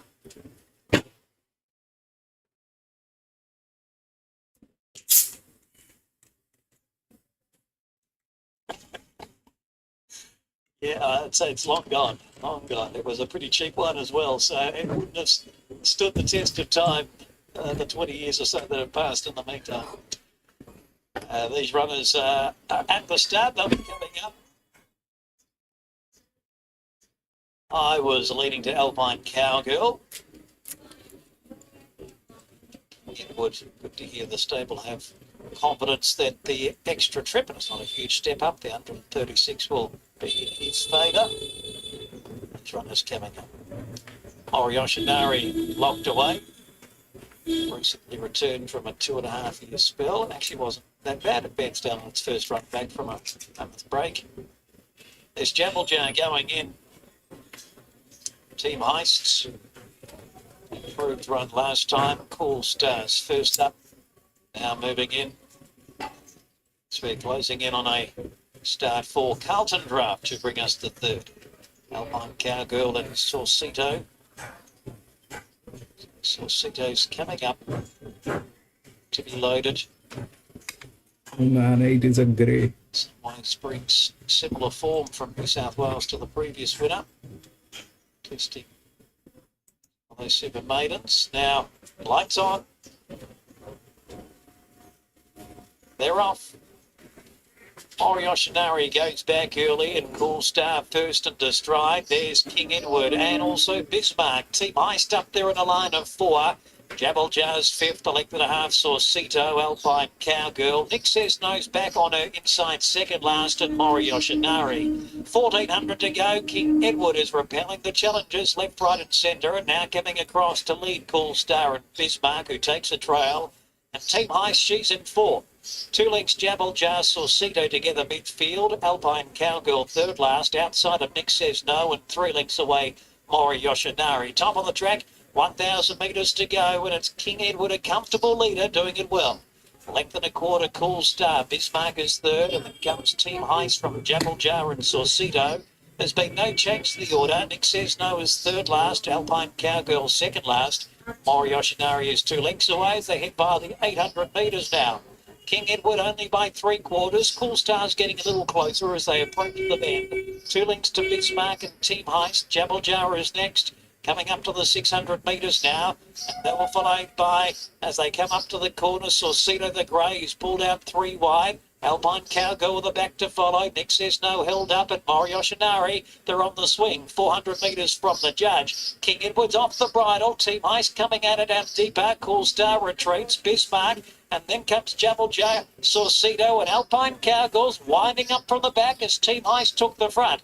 Team Heist leads a neck. King Edward tries to fend back. Jabaljar, Cool Star, they're coming again. Alpine Cowgirl not getting on with the job yet. Cool Star, Team Heist. Cool Star back in front. Cool Star. Cool Star got there from Team Heist. And then came Jabaljar close up.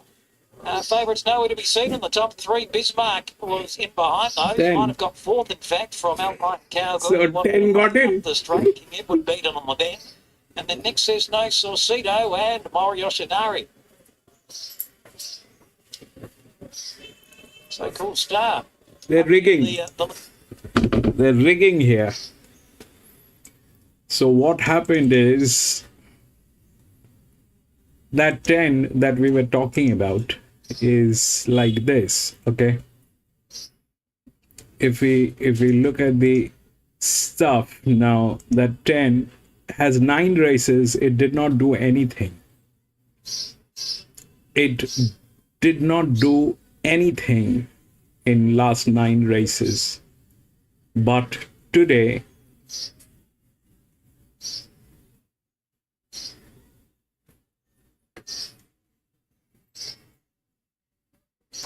and they purposely did that thing with that 9. 9 was not in a position to lose today, but they did that. This track is going to play. This track is going to play. The favorite was nowhere in the top. What happened here is this. If we try and understand what is going on, is this, that 9, we saw it did not run. 12 was the second horse pool anyway. 12 was the second. The question was between 9 and 8, and 9 just purposely lost. And 10 got through. What are the numbers? We'll take a look at that. This is going to be tricky here.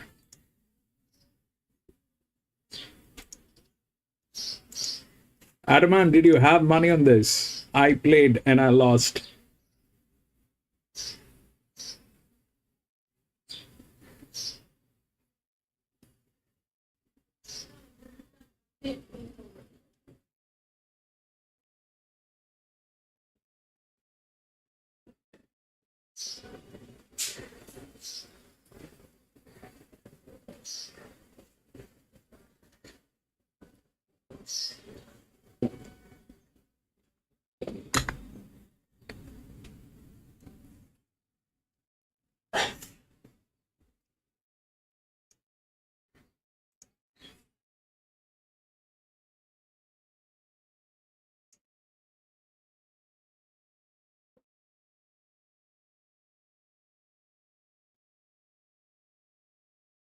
Ten, 2, 12, and 9.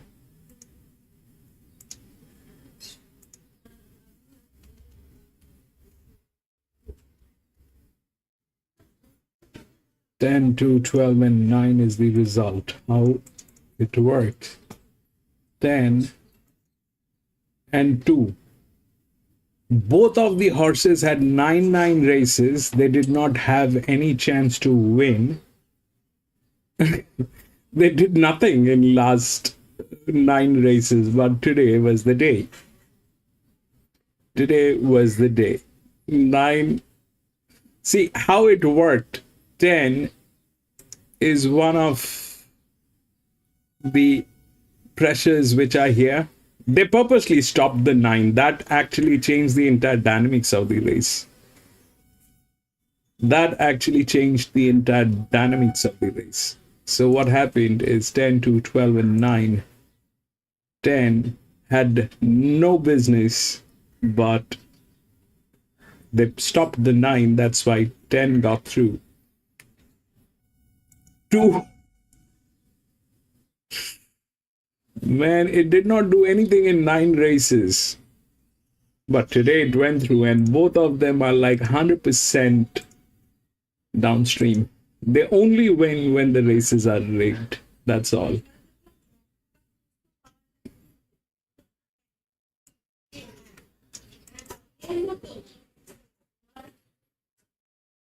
I don't know if I want to put any further money at this track, but we'll see if we get the right opening.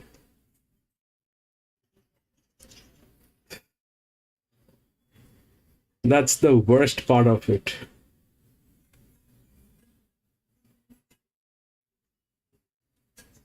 Addiction.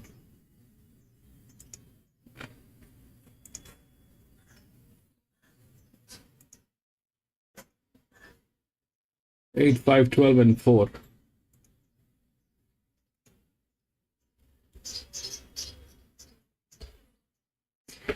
I'm going to skip this one. It's another maiden. We'll see the next one.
Hi, Bruce. Okay, thank you.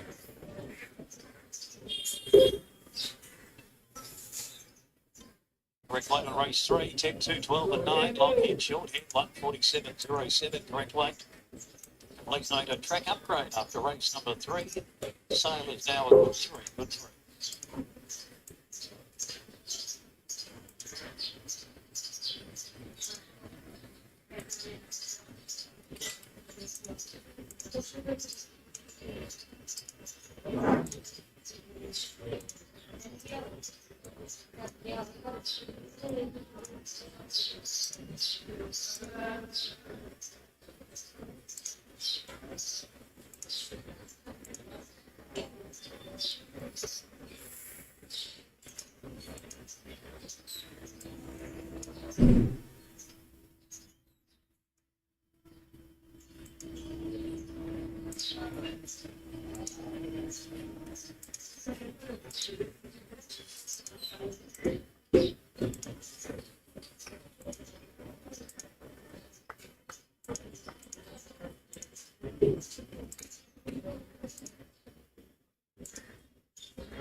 Azhar, welcome back, Azhar.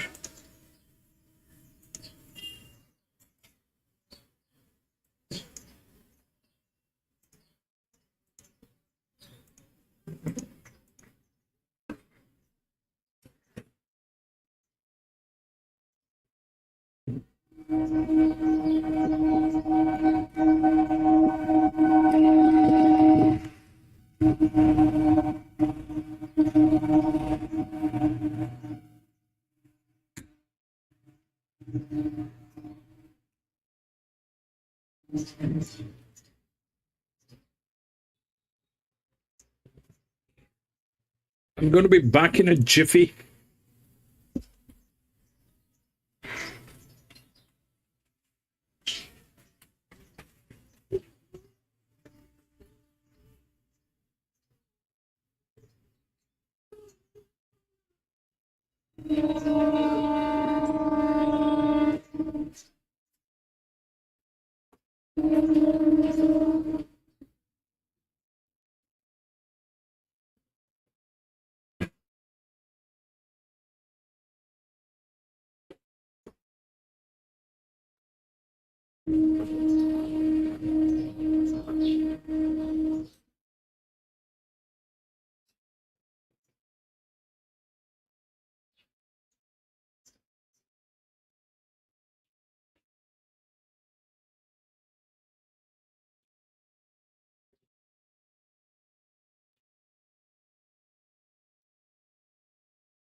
Okay, I'm back.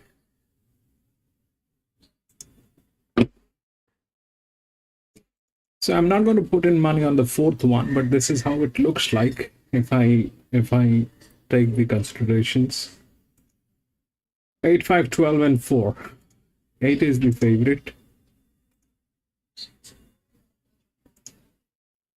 5, 12, and 4. Okay.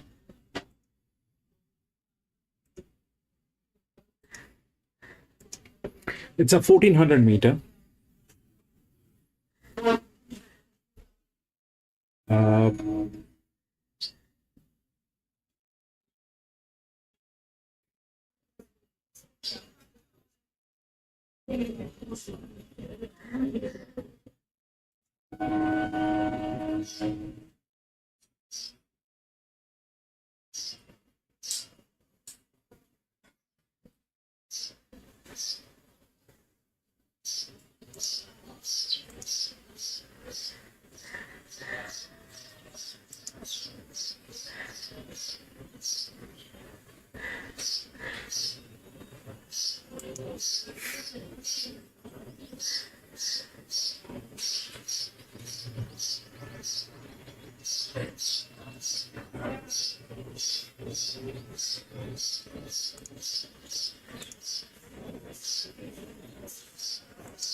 They'll play 8 is the favorite, okay?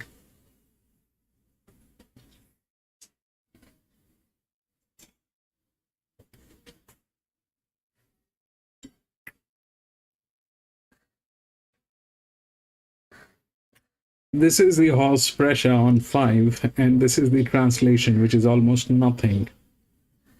5. That's the linear.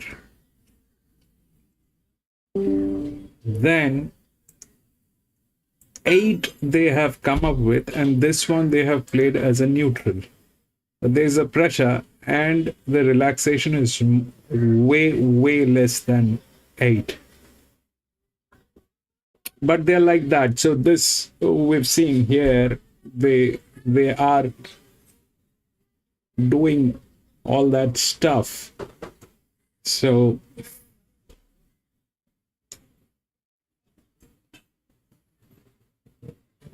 if we go by the books, then it is 5-7. 8 is not there, probably. I mean, maybe with the rails it'll come in next.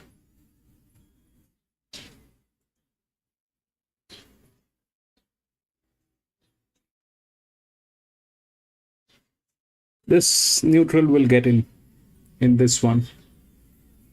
Probably. 5-7. Do we have a 7? No. So that's the 7, which is, and if we look at the marketing value, that's the highest. That's the highest on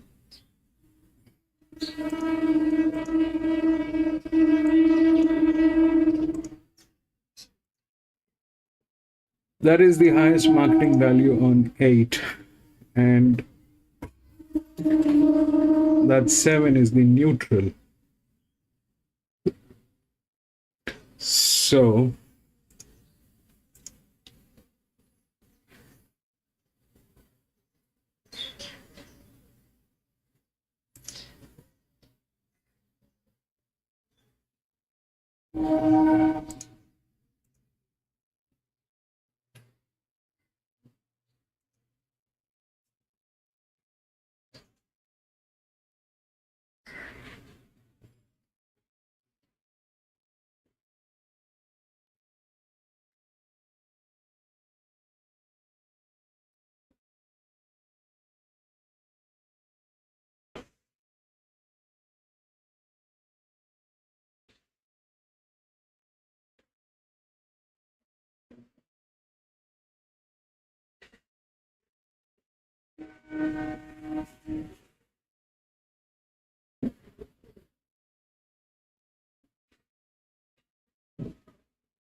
we'll push this thing in today. The 6 also will get in. I think so. That's what happened here. 9 races, nothing. And this has got 5 races, nothing. Even this one is 5 races, nothing.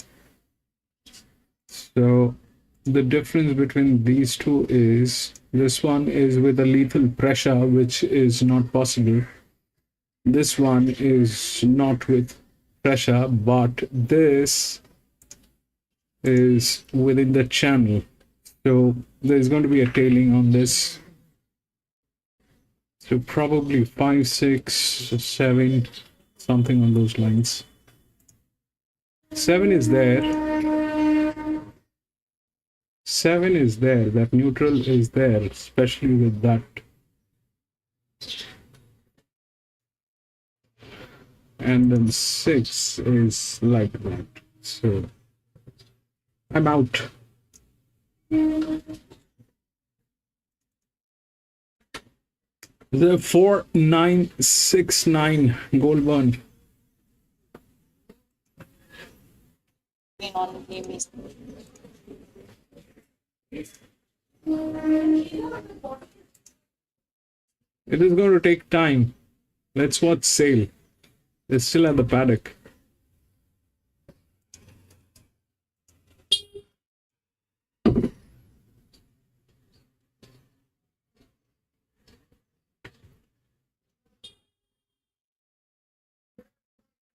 I mean, this is the opening of the week. Today is Tuesday. We are racing. It is the first day of the week that we are racing, and look at what we have today. This is exactly why I think we need to start. We need to start working on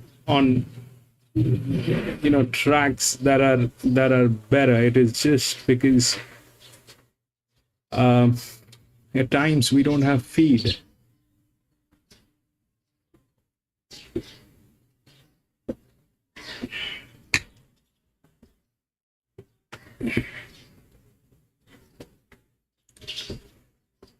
Which is going to be earlier, but Goulburn or Sale?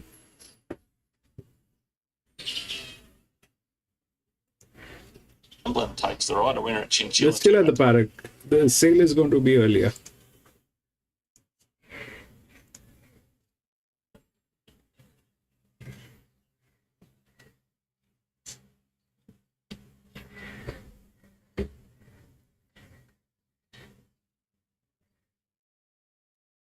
Goulburn ran already? What are they showing here then? Gary Schwenke, he's bought.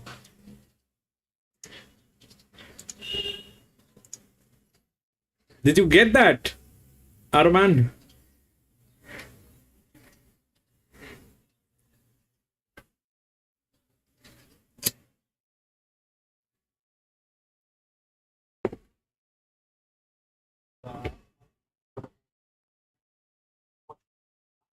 Okay. Did you get the Goulburn?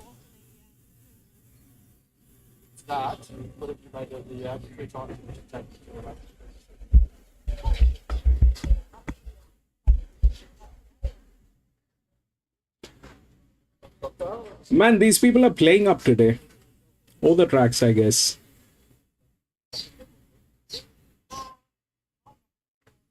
We'll see the first of the handicap races, which is the next one, the fifth one here at Sale. If they mess up that, then bro, I think we should call it a day.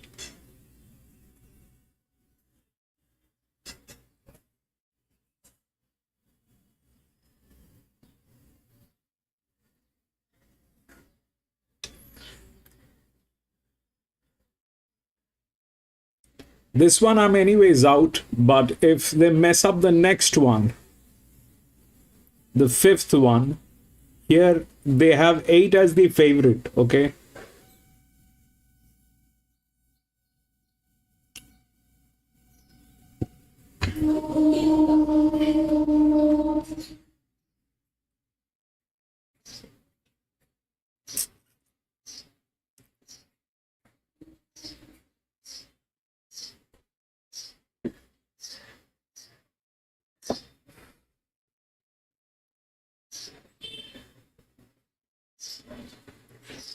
You know, we are too insignificant right now, but the day we have the strength, with numbers, when we have substantial number of subscribers, we can actually give a shout out to them that we know what you're doing, mister. We know what you're doing.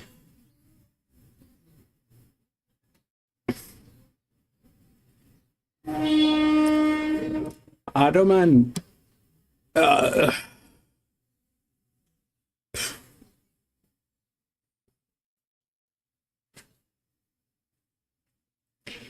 485 4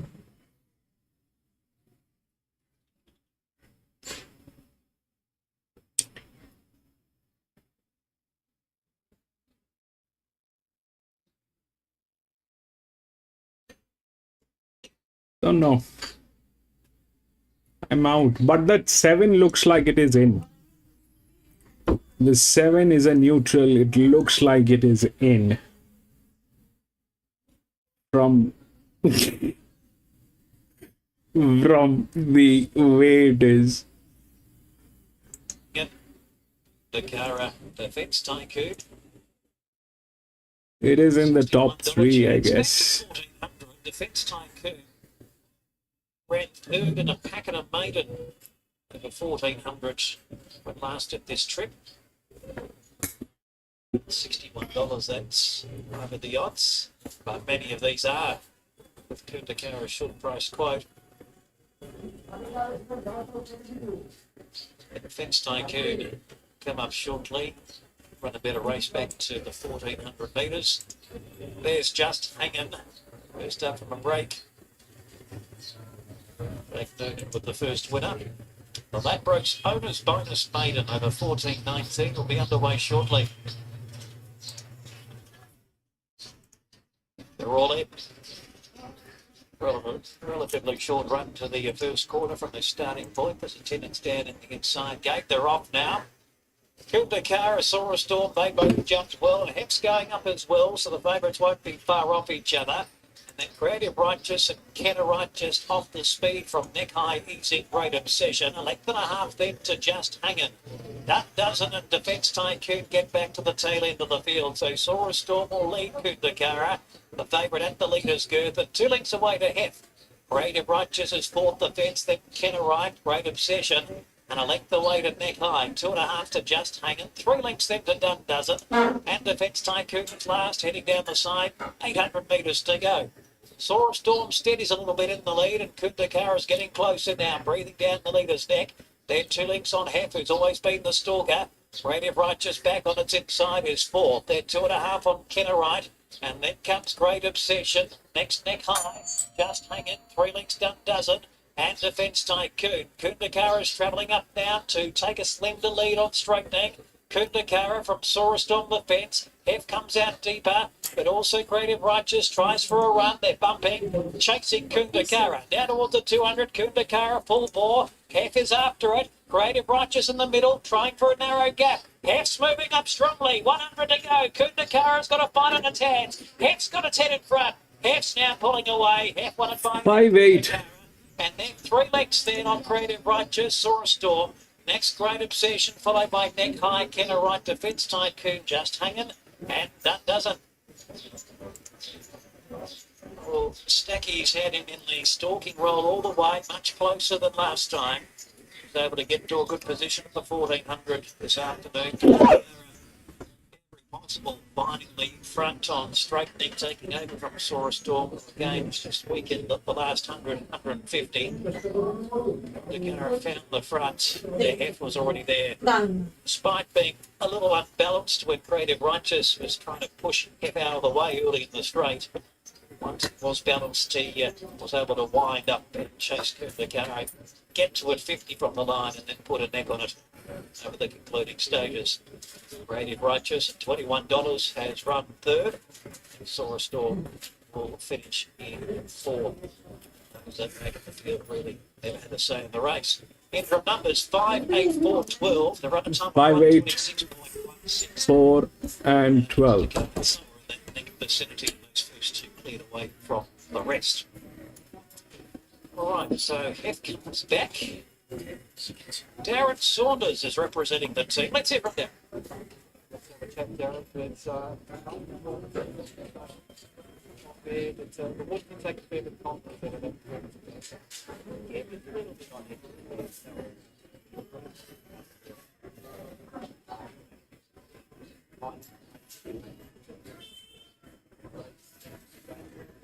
Finally, congratulations, Arman.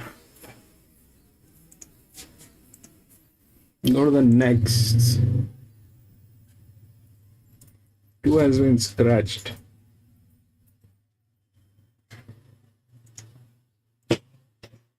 Six, 8, 1, and 9. Man, if they mess up this one,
This one race again, himself up, and this with years pick up the track and lots of different events that will to attract by sale. They do have that point to get balance and have that opportunity to run on there. Yeah, 100%. So this is the fifth one. Okay. If you look through the odds, it's 6, 8, 9, and 1. We look through the rails, that's 6, 8, 1, and then here is 9. Now, you look at the pressure. The 6 has the highest pressure.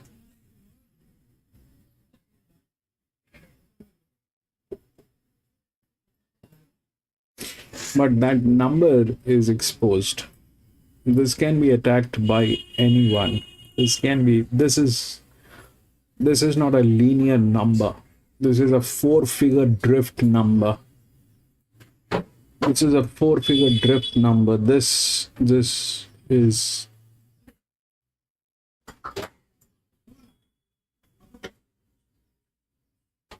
not what it is. This is a 4-figure linear number. 8 is a 9-year-old gelding. 5 is a 9-year-old gelding. This is a 7-year-old mare. This is a 7-year-old gelding.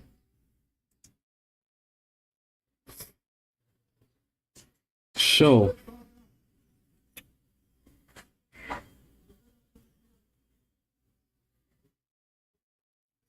if we look through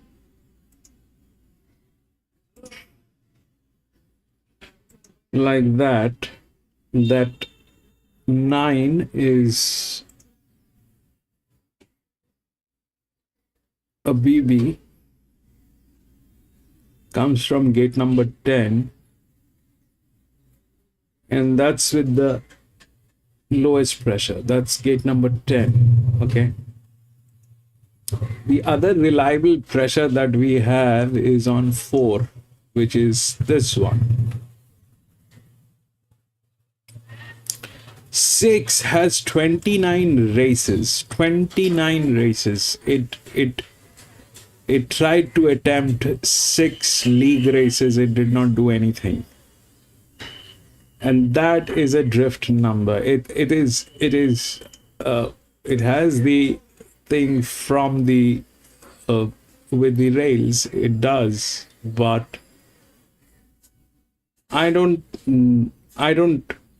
trust that number. That's not a winning number. That's an inner drift. So, which is bigger than any of the outer drift. So that thing is in, but will it win? I doubt. Winning probably is, if we take a look at this, then it is probably this 9, which is gate number 10, and this is weird, and then the reliable pressure, which is 4, which is there.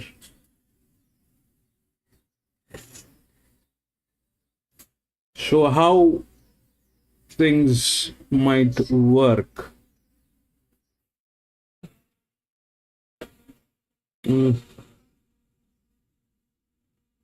4, 9, 3.5, 8, 9G. 70 races. How is it possible that it is there within the odds? 70 races. They're slaughtered anyway. These two horses are anyway slaughtered. That brings us to 1, which is another reliable pressure in good hands. Gate number 5, 6. So that's a 7-year-old mare. If we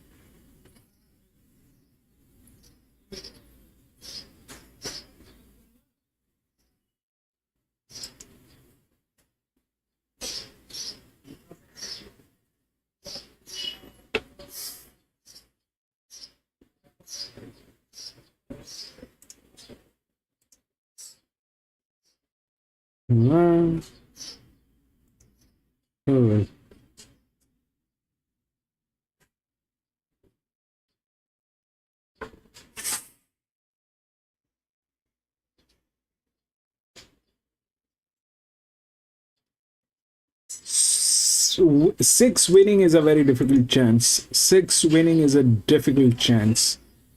These two horses are already slaughtered. Okay, that's a lot of pressure to carry. They don't even have that kind of numbers to deliver. That's not what is possible. Plus, that's a funny jockey.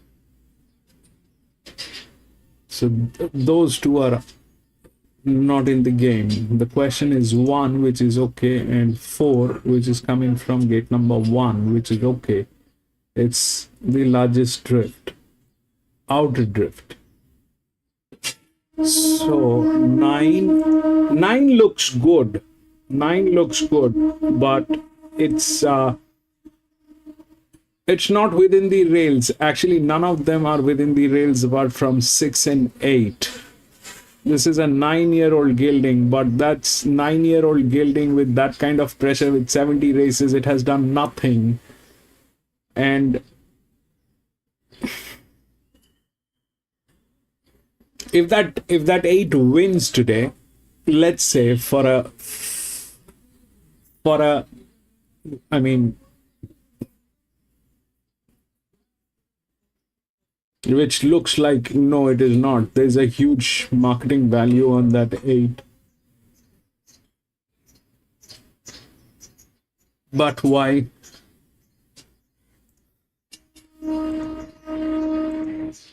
There's a lot of marketing value on that 8. It's the highest. So this depends on the pool. This depends on the pool. The way the pools are. So this depends on the pool. So there's a lot of money that has gone in for 9, that 8. There's a lot of money. There's no money that's gone for 4, wherein the 4 is probably one of the best horses. 4 is one of the best horses, hands down. 9 is in good hands. 10 also is in good hands, but there's no value on 9 and 10.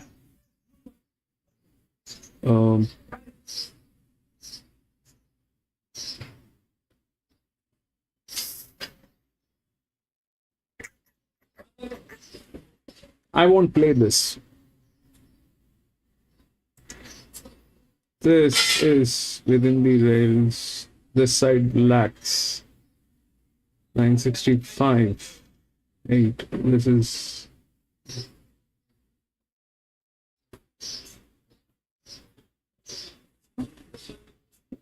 This is not a winning number. We need a smaller number than that. So I won't be surprised if this thing goes through today. 10.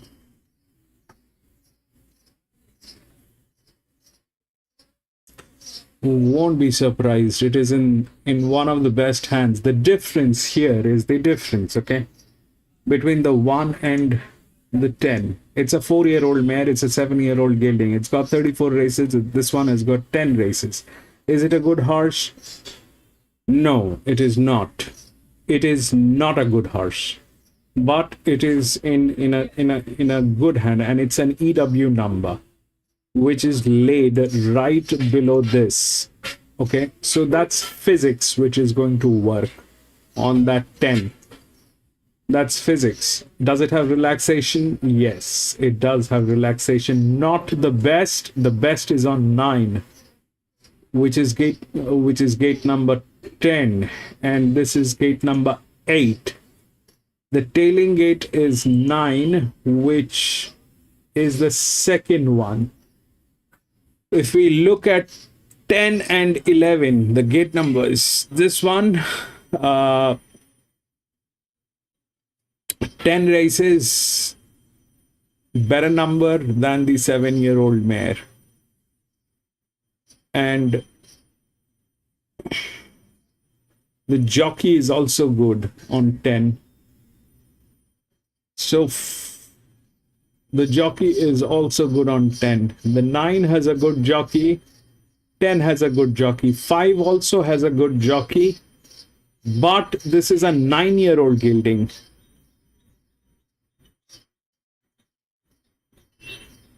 Nine, 10, or 9, 6. This will get in. This is basically a second horse pool. Now it becomes a second horse pool because this is the largest inner drift. The outer drift are not high enough. So this is the highest. So this is probably the second horse pool.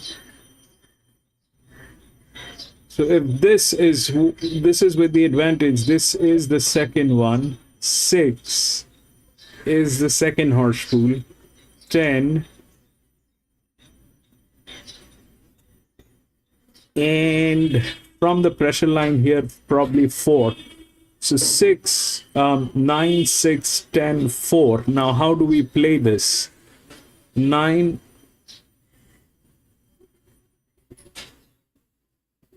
Then this or this.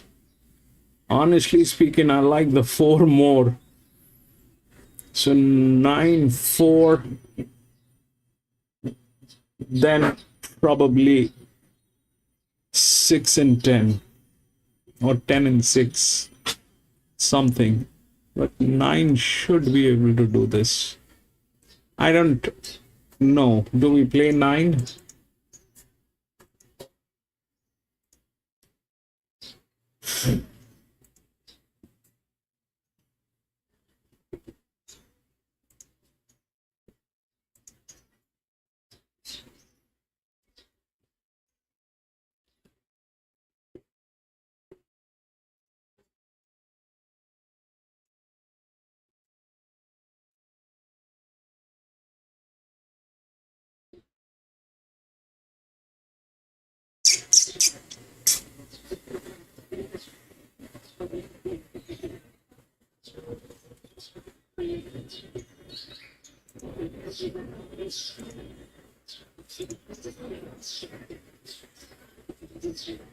No. Okay.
Goldbone 6 and 8.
As a Goldburn.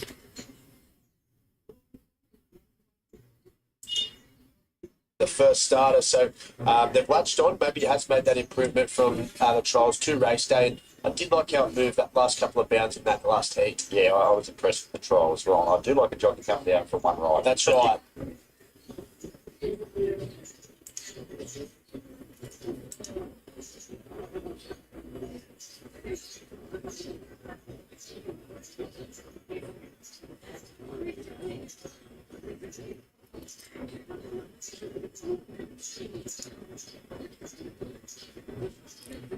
Six is a grey.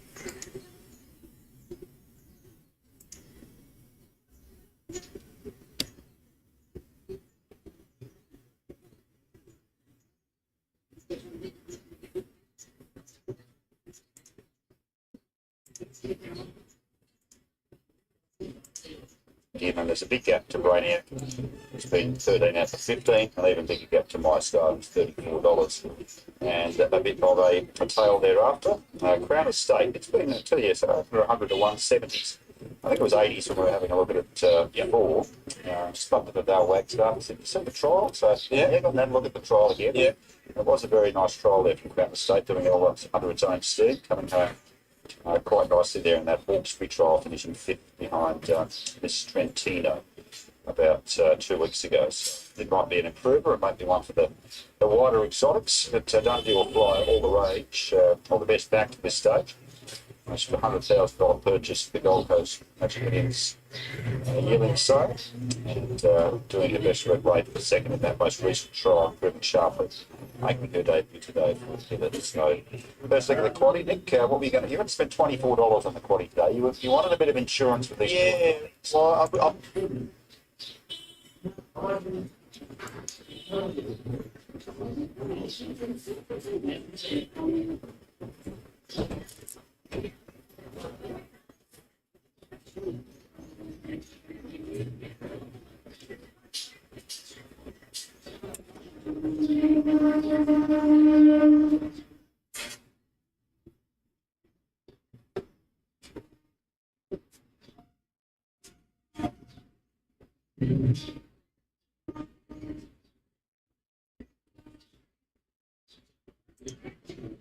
So 286, race 5, 7 and 16, race 6, 9 and 5 and 8.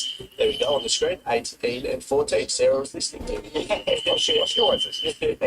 So there it is, big spotty there as they get close. We're still about a minute or so off start time to the fourth race of the day. It's been certainly not the easiest start, I suppose, for putters. The Lincoln Missile taking out the first for Rob Potter at $8.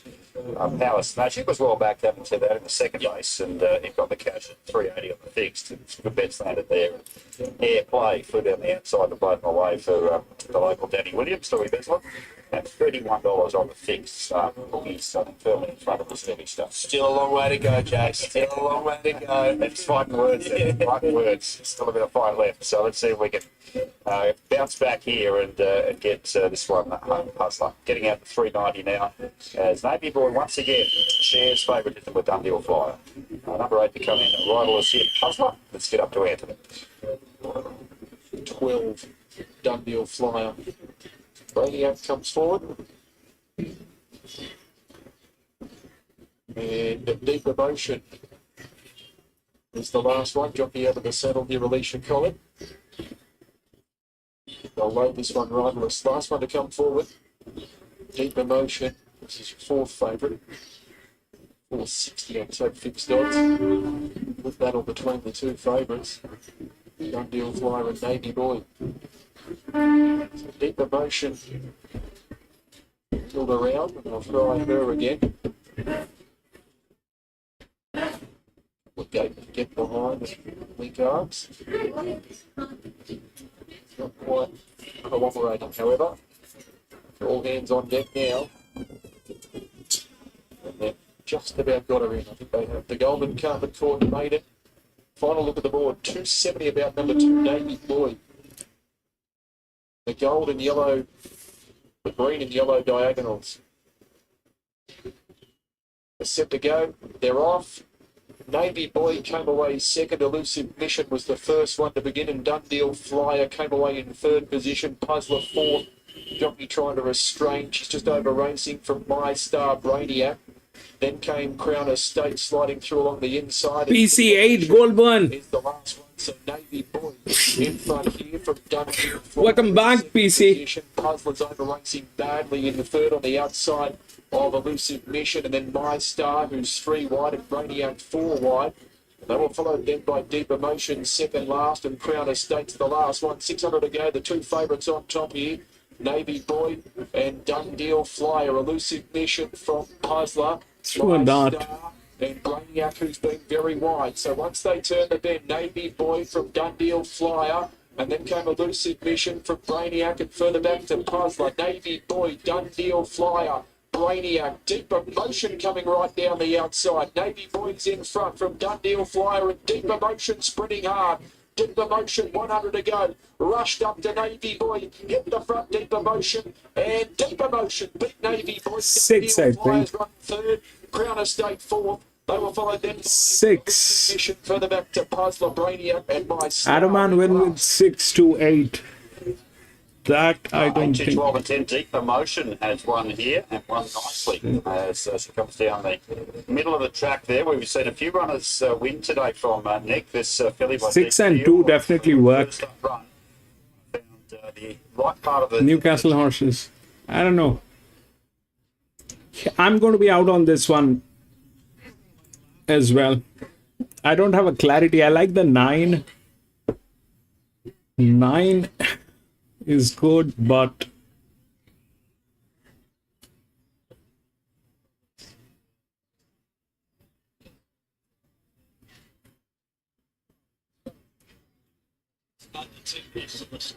six is a gray, so 6 is, if we consider that the highest in a drift, it should be the second place. Small wins, Ottoman. That's okay, Ottoman. You're not probably in the best place, but you're still hitting. You're still hitting.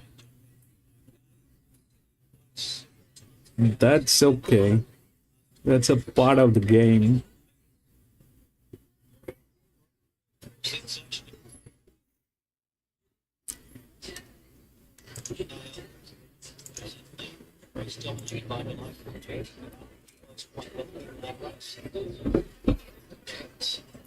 I'm out.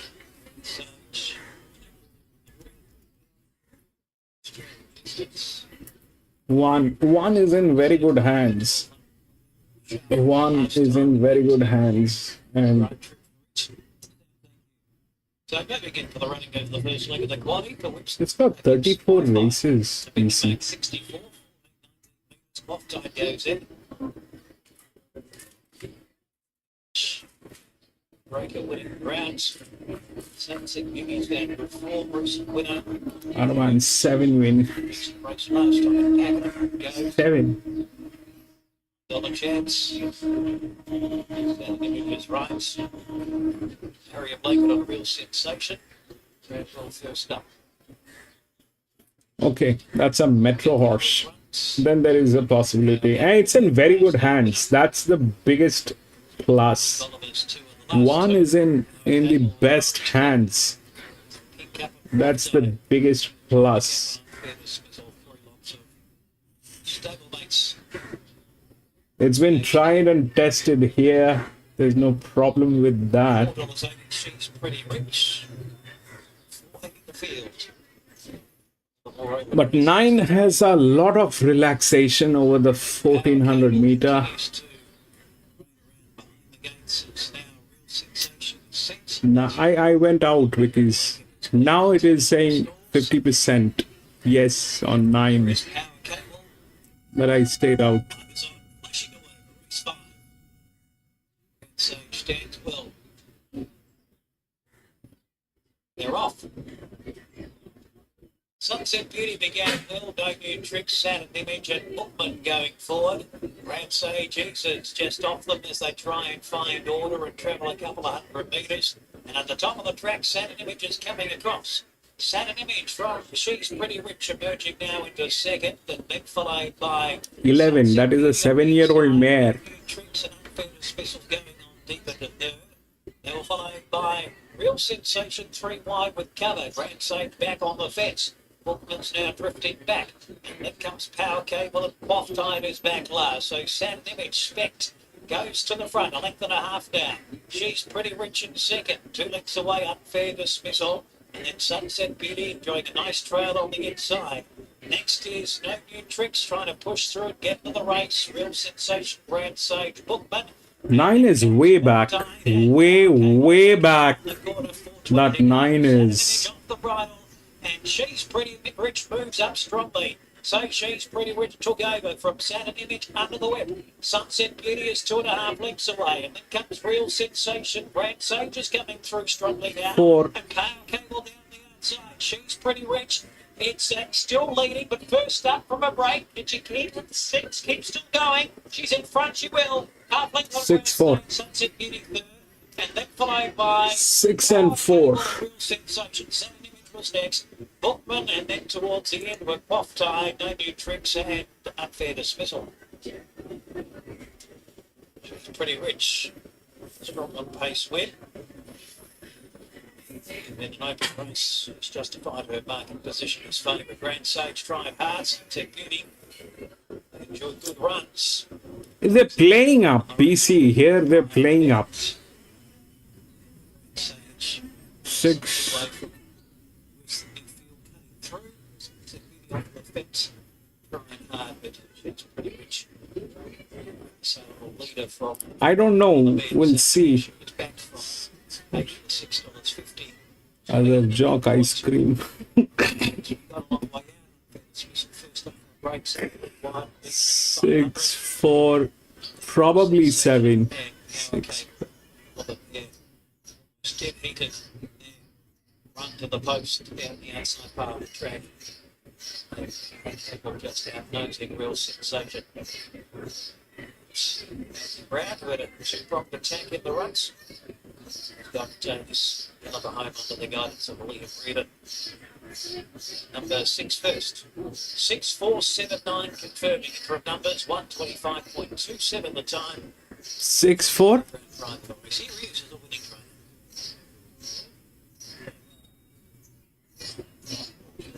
What did they say? 6, 4, something else.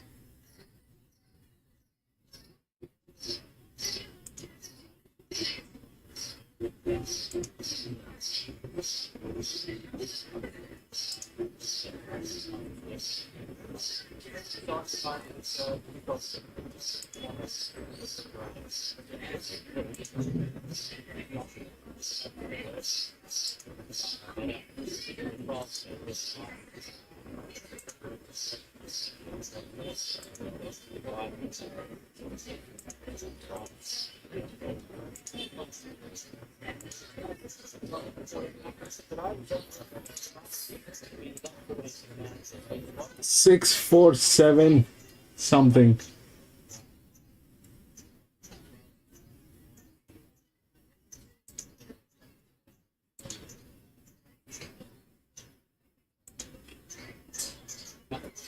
Six, 4, 7, and 9.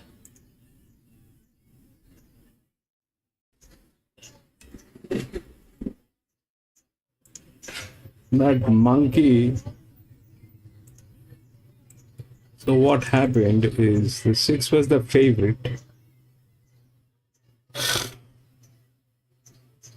6 was the favorite. 4 was the reliable pressure and the larger outer drift. 6, 4. Then 7. 7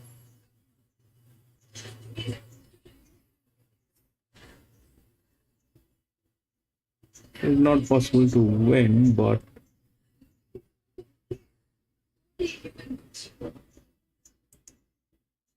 6, 4, 7, and 9.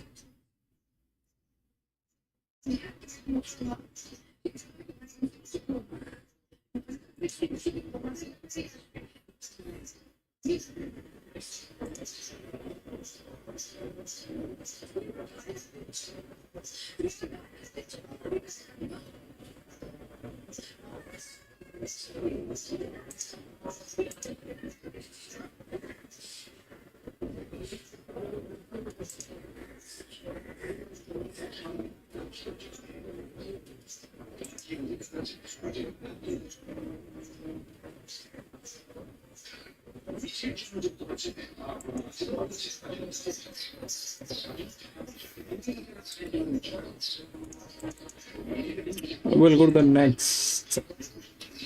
I'll play this one if I if I lose this one again. 2 and 3 has been scratched. We'll try to play. We'll see 1, 6, 4, and 5.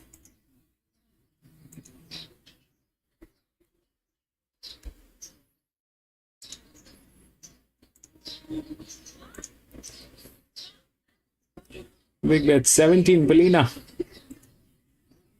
Yeah, copy nicely. Your glasses, it's home for the team money. It's getting further in front, yeah, copy. Too good. The margin 3 to Azuki Martini Dancer. Pampooni from the back gets up to add value to the first 4. They're followed next by Bun of the Oven, then Peru's beaten a long way out. Newmarket Best. Reach over? Well, it might have been a fluke there at Bow Desert. It's run second last, consistent with its previous form, and Garlic Thunder has whipped them in. Well, there was no fluke about the win of Yeah Copy, that's for sure. A lovely ride by Maddie Wishart. There was a hot speed on. She took the sit. She took no chances, came around those speed horses, and Yeah Copy has run up to that recent city form with a dominant display here at Dalby this afternoon. Has won by about 3.5 lengths to 6, beating the 1. Azuki continues that good run of form at the moment. Third will go to the 10. I would expect Martini Dancer, so there's an improved run.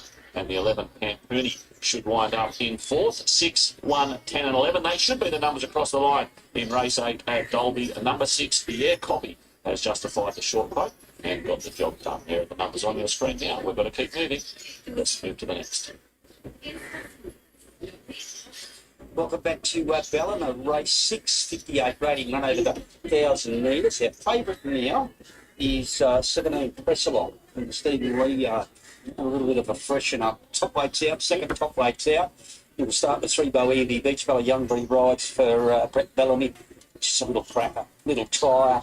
Just needs to get that head in front at the right spot, but beautiful in the yard, that little man. Yeah, can't fault her. She's had 5 goes at a heavy, won 1 and placed 1. I'm not over convinced she's a dead set 1,000 metre horse. I think she'd probably needs a fraction further, but I think this type of race today she could run a big one. And you got Miss Maserati, the 5, Shea Wilkes rides, Brett Dobson, she's a beauty, I love her. And I thought she ran really good at Taree the other day. She was just a little bit awkward out of the gate. 17 good odds in Singapore. Finished the race off good. It's like top 3 run to go. Get back and have a little bit of running, 4 run to go. Be on that digital minute. PC has gone with a big bet on 17, so PC has done the research. Every beach and just drawn a little bit awkward. I think they'll just ride her quiet today, get her to the outside, and I think she'll be too strong for him. 6 stinkers out of line, but he's there. Jai Williams rides Dennis to 1. He hasn't run for nearly 4 months. He's got a bit of condition on him. There's no trial to it. Not a bad horse, but I'd be happy enough to risk him, mate. Yeah, he's probably better up over a little bit further. Stoinker, and like you said, no trials today, 18-week break. I'll be happy to watch him today. And better than Booze, the 8, Aidan Thompson rides Marianne Broston. He resumes 5 months. Look, I wouldn't lead a lot into his trial. It was a pretty strong trial. They let him go around for a frenzy time. He's got very good wet steps around him and he looks wound up for your first up. Yeah, no, if you go back and look at his Kelquay, went over the 1200, it was on a heavy 9 that day. He set up on speed. Whether just 1,000 might be a bit too sharp for him, but he looks okay. He got problems to midnight. I know you can see the rides today. I've seen him at T, I've seen him at SPR. Sometimes he can get very, very hot, this horse, but he's got a set of earmuffs, but he's pretty good at that. Yeah, he's settled down a lot, hasn't he? Probably a disadvantage with him. His 4 goes are heavy, doesn't run a place on it. Can't find him parading, but I'm happy to watch him today. Stern Villa, the 13, Kayla Johnson rides for John Johnson. Trying to line the form up and go to maybe 3 runs ago when he won. Went back to Bodez and then it was Sonny Patch beating a fair big lover also.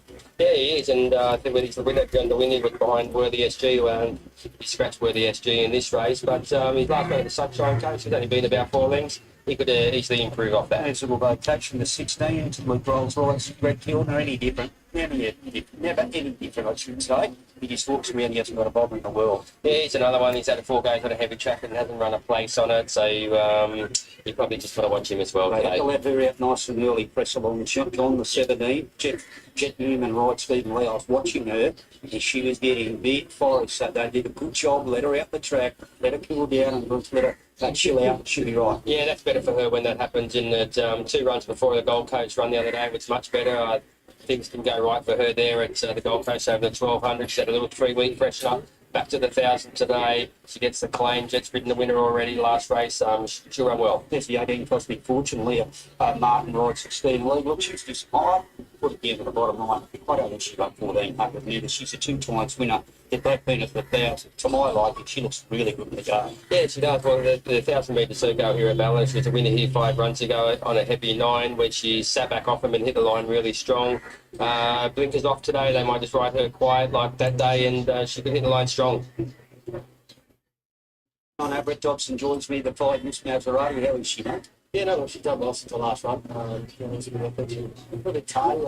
I think she's been winning today, but she can leave her finger into it. She could miss a shot. But she'd be a good doer at home. She's been 2 weeks in the paddock, but she's been in work 12 months today. So she's just such a nice one. Great. You just can't see that, you know. Good luck, mate. Thanks for joining me. 5, 3, 8, and 17. I'm with Miss Maserati. I just like her. She's an absolute little bottler, that little girl. Sweets the danger, Bowie. She deserves a win beside her name. She really does. Trying harder, but better than Booze there. I'm even better than Booze because he resumes here with one soft trial. And anywhere near right, this man probably can beat her more, and she's in the favourite right now and press along, but she's certainly a lot better than what she ran there last start and looked good in the yard. And that's out nice and early, which I think was a very good thing. 5, 3, 8, 7, 8, John. Yeah, 5, 3, 17 and 18. I'm happy to stick with Miss Maserati. I think she's a really good 1,000 metre horse. The awkward gate today, both they ride her back behind. Get to the outside. She will be the line strong. The 3 Bowie Beach, she's another one that's drawn a little bit wide. Probably have to press forward and try and slot in somewhere. That's her natural pattern of racing.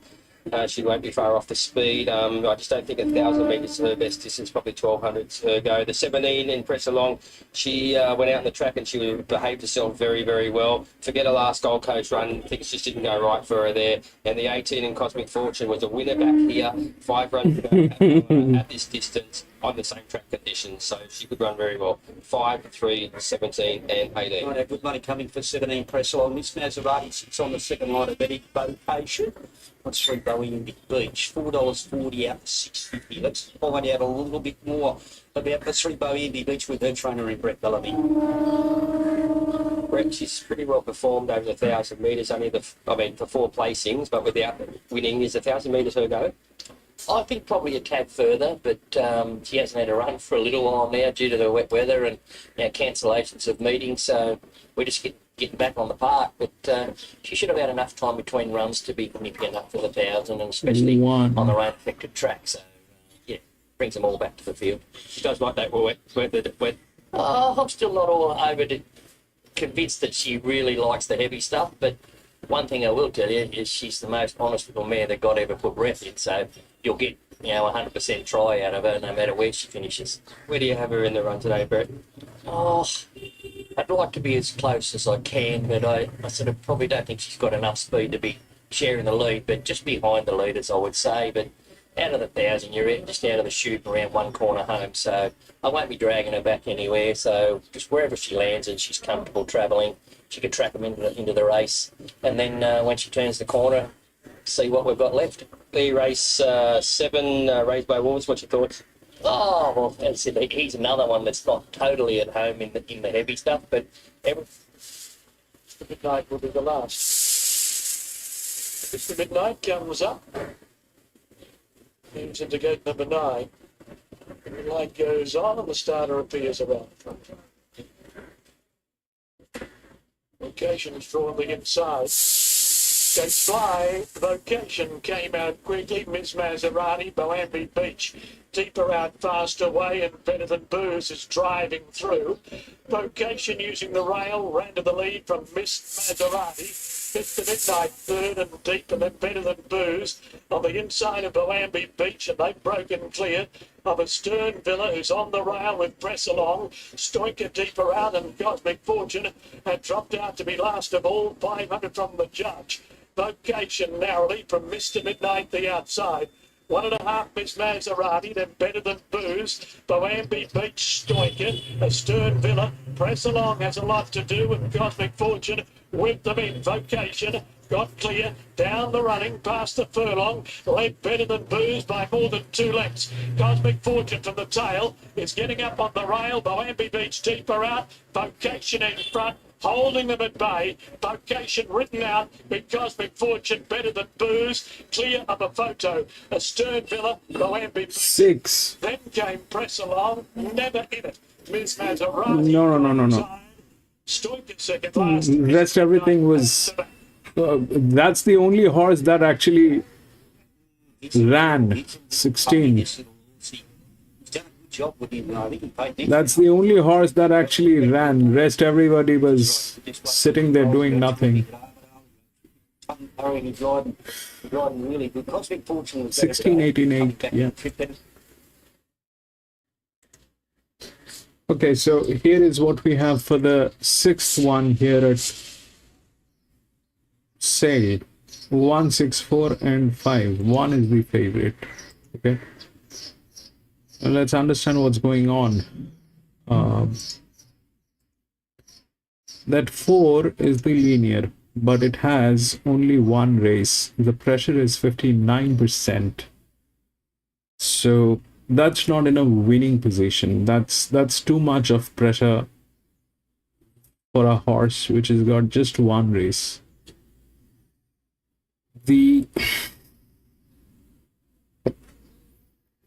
If that's out, in that case, we have to look at the second linear, which is 7.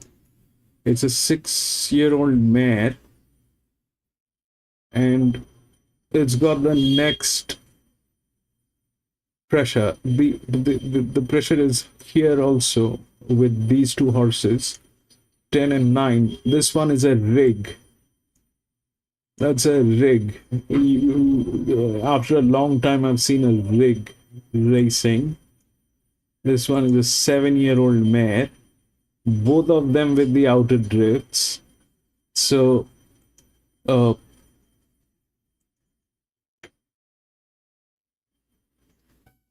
Now,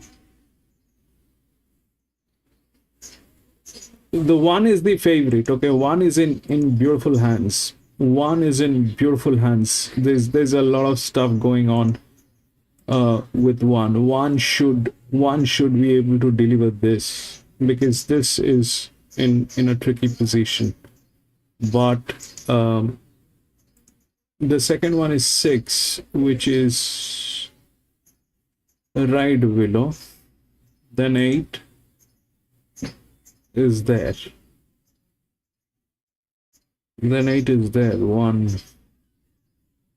And one of the drifts will work. How it'll work is something which is very difficult to understand, because these people are doing a lot of stuff.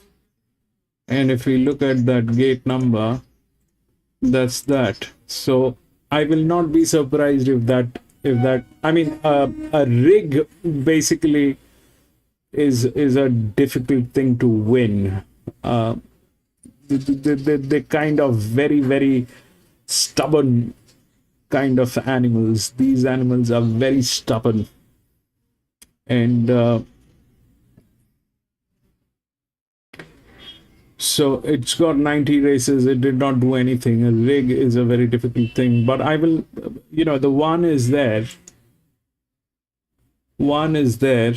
One should be able to deliver this. 6 is the next one, delivery with 1 6.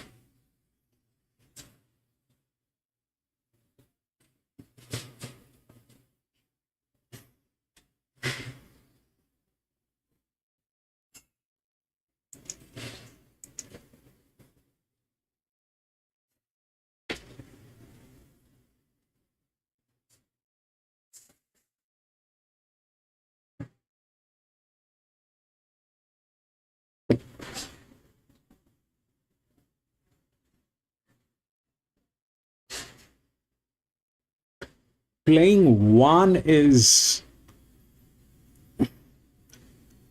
something that we can do, but it is the favorite. There is no money on 1.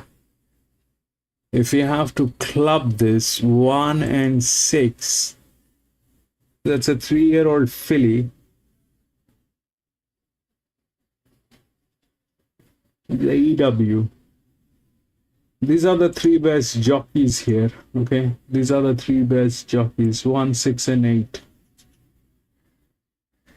These are the 3 best jockeys here. So what possibly can go wrong? 1,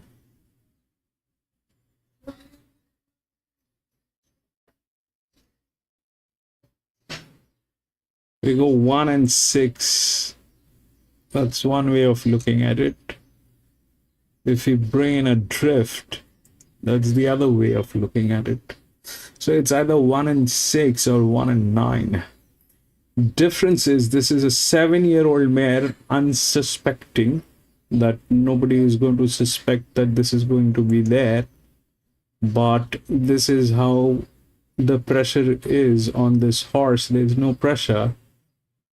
And it is one of the outer drifts. This rig, I don't believe. I mean, that's the bigger outer drift.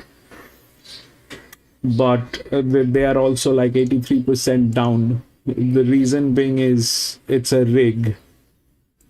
And that's what the thing is. This is moderately okay. So there is a chance that 1 and 9 and 1 and 6 are already the odds. There's a chance that it is 1 and 9 and 1 and 6 are the odds. 1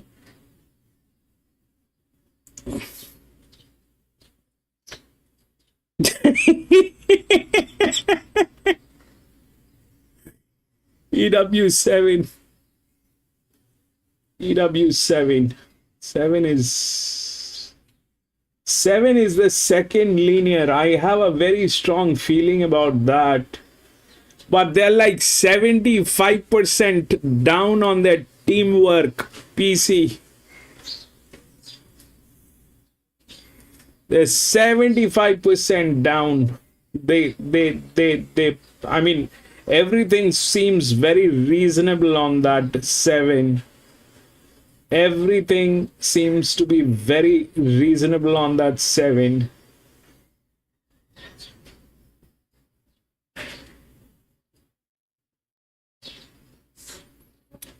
But that team is absolutely disaster, PC. That team is like that. That's why I kind of shifted from the 7. I like the 7. It's a 6-year-old mare. It's the second linear, and it's a good one. But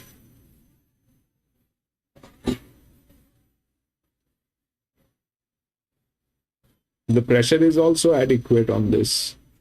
This is not, but this is a drift. This. See, the thing is, 4 is difficult to win. 4 with that pressure, if it wins, then it is a very good horse. That's the first thing.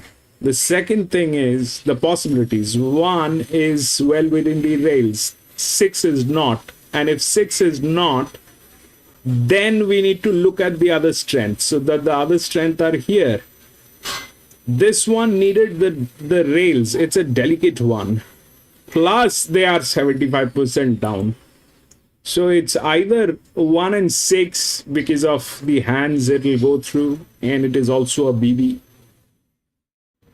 Plus, the advantages are there. So that's a possibility that it will go through.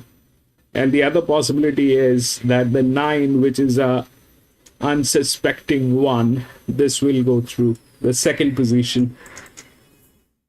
4 will win. No, the 4 will win.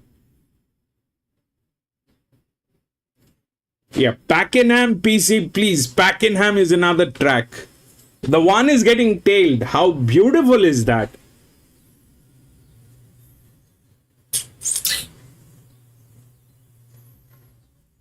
Pakenham is another genius track, man.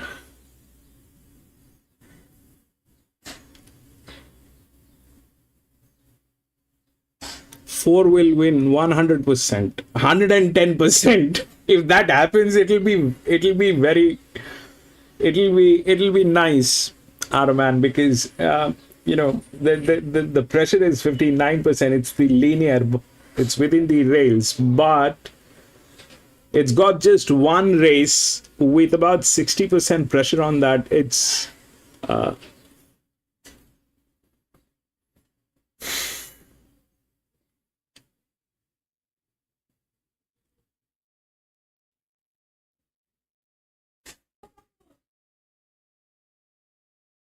five.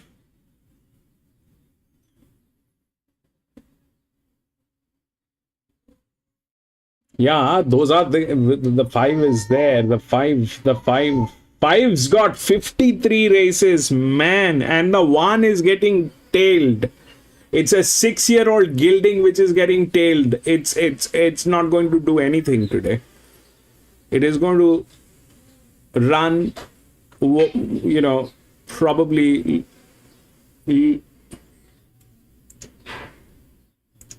what boom? Where boom? I don't man.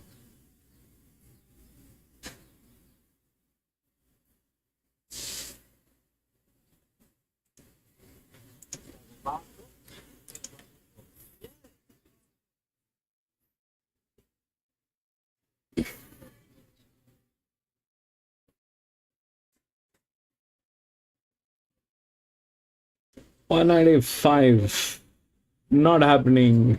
1 is a 6-year-old gelding, agitated, will not work. They're going to rig this. Stay out. I'm out. I mean, if the 1 is getting tailed, chances are what? Chicken. Man, that reminds me of a very old friend here. Wingsy. He used to send me those. The moment I step out, he'll send me chicken.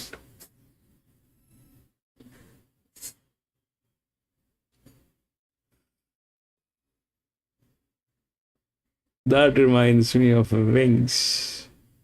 Nice kid.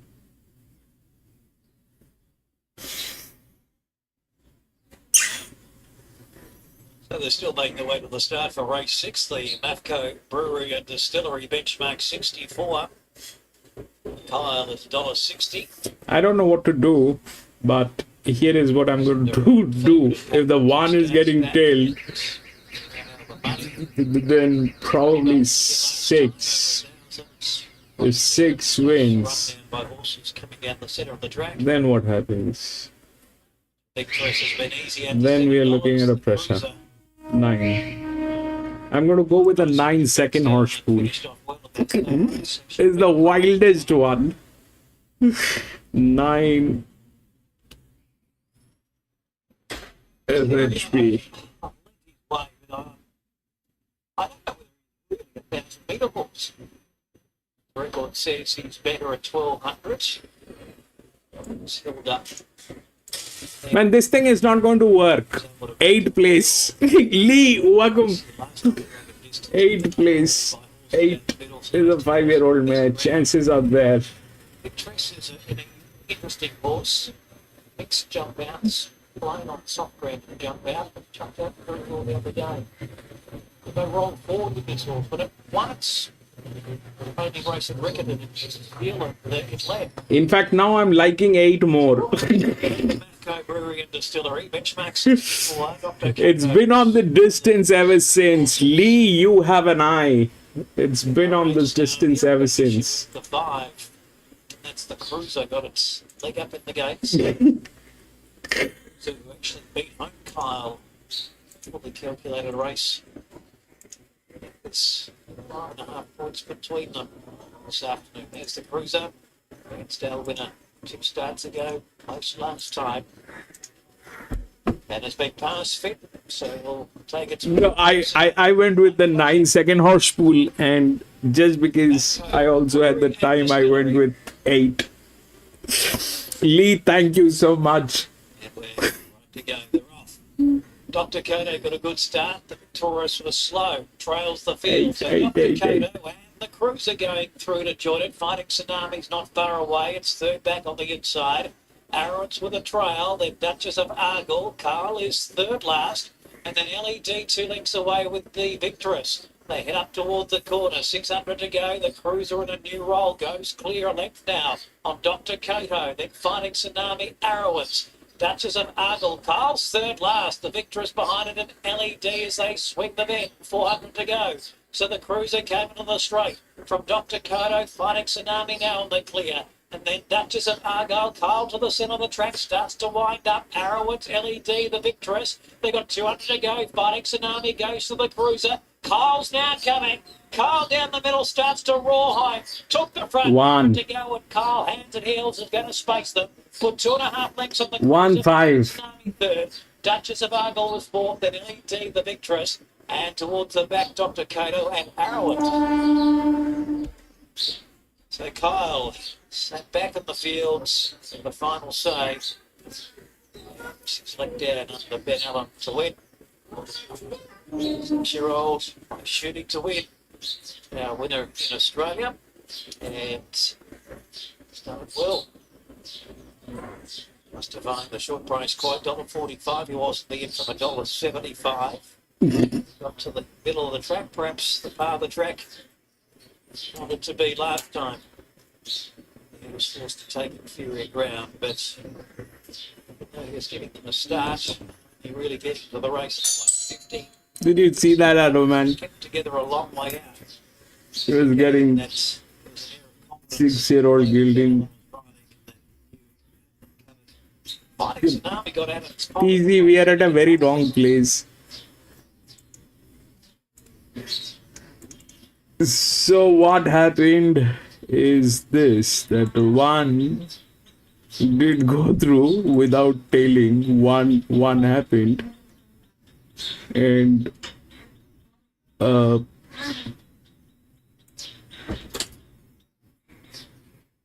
5 had the rails, so 5 went through. 1 and 5 we've seen that. Then what happened, I don't know. We'll see. 6.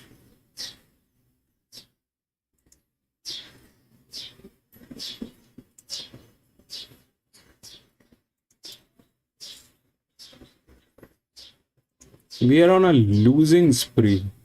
We've lost each and every race at this track.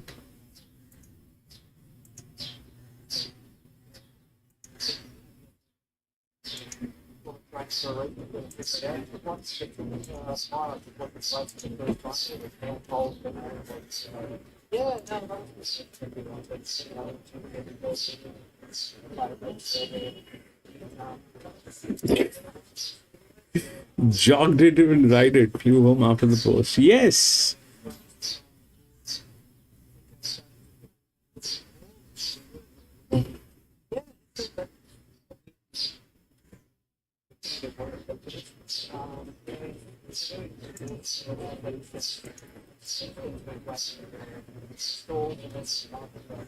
Okay, 1, 5, 8, and 4.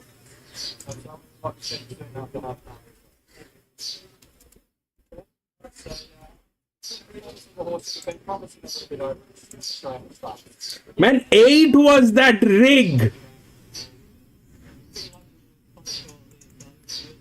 I can't. No, that was 10. Sorry, 8 was the gate number. 1, 5, 8 is the one where we have nothing. 8 was third. Lee got place on that. 1, 5, 8, and 4.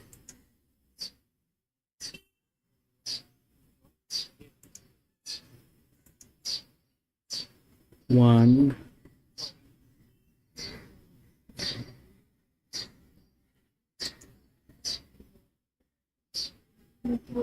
So apart from the 6,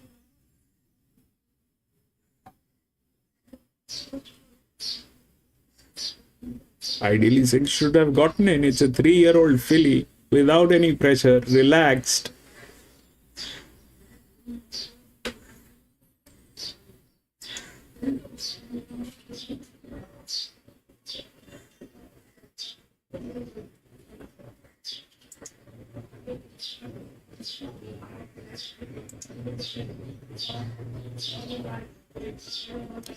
This is the 4th one. 4 was the 4th one. 1, 5, 8, and 4.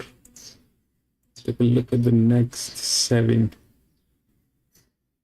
4 and 10 scratched. Odds 1, 3, 2, and 6.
Bloke on race number 6, 1584, red one.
This is the weirdest one.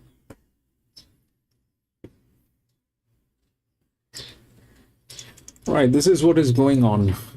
The seventh one here. 1, 3, 2, and 6. 1 is the favorite. 3, 2, and 6. Okay. So it's a 1200 meter. Now,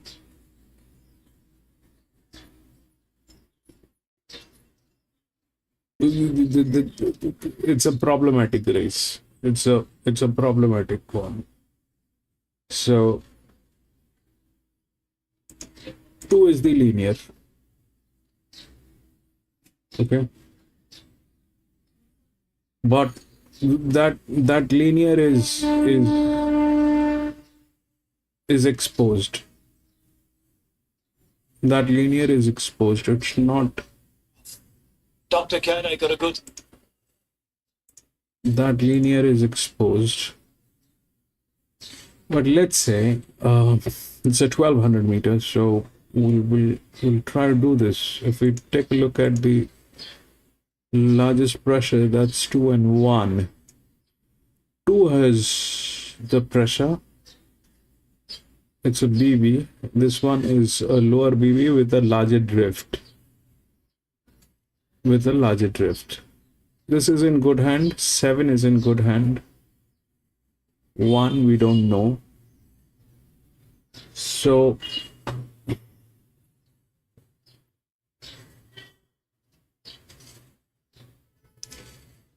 playing a queen is going to be weird because the 1 is the favorite. It has 23 races. It has done nothing in its life. Within entire life, it has done nothing. So we'll have to look at what are the other possibilities that are there. So if we look at the BB, then that 9 comes up. Okay, the 9 is an EW anyway. So 9, if that 9 is there, even that's like 37 races. It has done nothing, but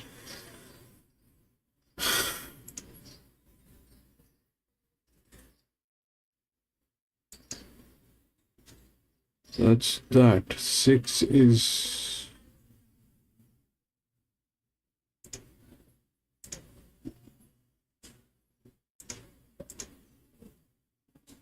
seven.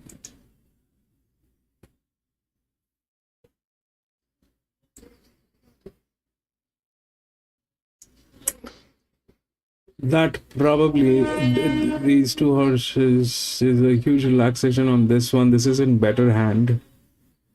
This is definitely in better hand. The 3 is in better hand. They have the same pressure. This is going to translate as pressure. This is going to translate as advantage. But it's a neutral. It's not in a position to win, but it will definitely get in. 2 is the gate number 4. This is gate number 5.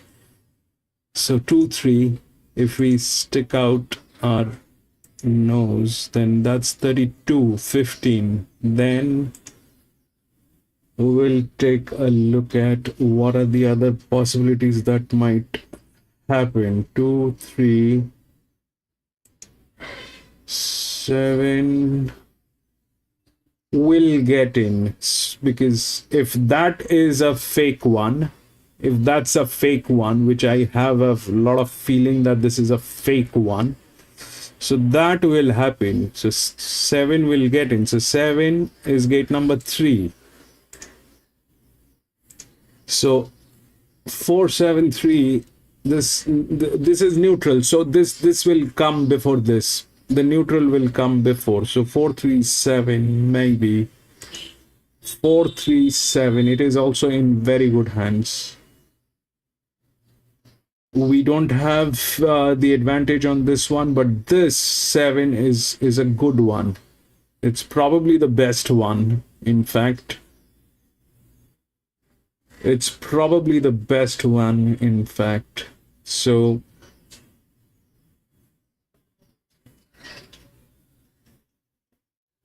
the problem is the jockey. So where is the other jockey? This is the best jockey. 7, 6. These two are the best jockeys, and these two have the highest advantages, but that's neutral. 273 or actually this linear is not a very strong linear, plus it has 26 races. It's not a strong linear. It can be attacked. It will be attacked, and that's where the 9 comes in. That's where the 9 comes in, because if that's what the thing is, if that 9 attacks, which it can in various ways. If this thing is a homie, this horse has got 17 races here in this track, and it is good, but that's like 37 races and has done nothing. Who will not go that far, who will try to believe that 2 with the pressure, 1200 meter will require pressure. This doesn't have pressure. This is the second pressure, but that's a very weird number. I don't know what to believe here and what not to believe. 2, 3, 4, 5, they're all tailing gates. So that's what the thing is. The only weird one here is this one. The 1. The only weird one is the 1. We'll take a look at what's going on. PC 5W. Boom! First up records there. Be happy. It's over probably. Why didn't you tell me, PC? I would have 6 finally. Don't know.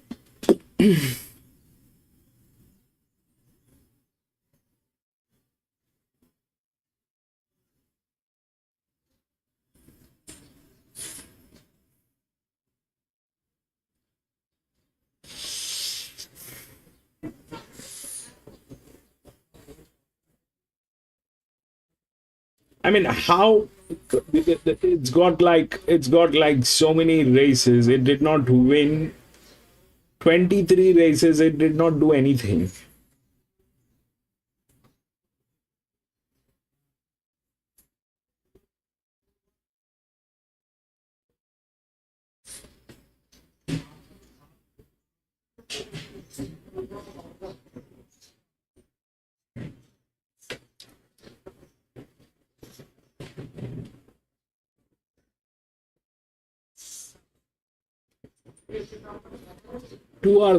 Two of the worst jockeys are, I mean, all these jockeys are absolutely disastrous. The jockey on the 2, the jockey on the 1, jockey on the 7, all disastrous jockeys. The best jockey is on 6, 3, and 11.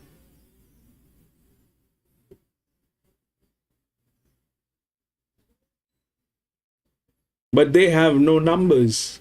It's either, I mean,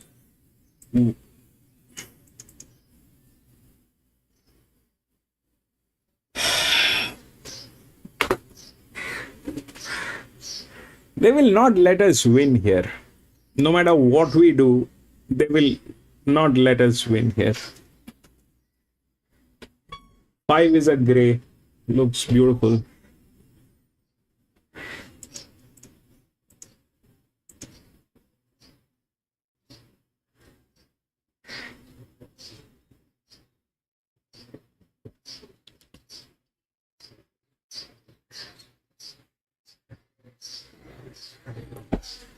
They will not let anybody do anything here. They're going to make sure that we look for excuses after losing here. They will make sure of that.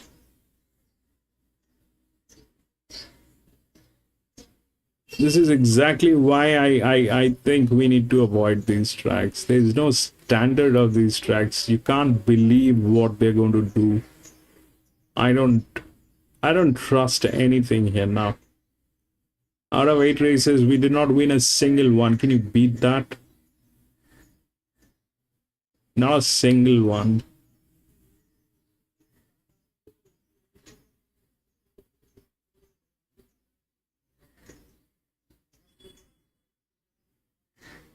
If there was a losing championship today, I guess I'm the winner.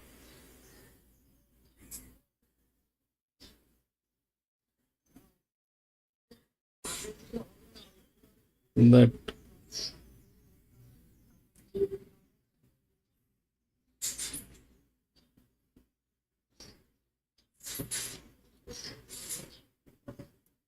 PC, what about that one, PC?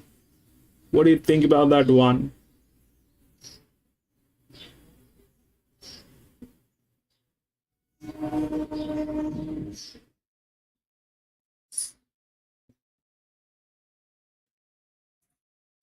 Two.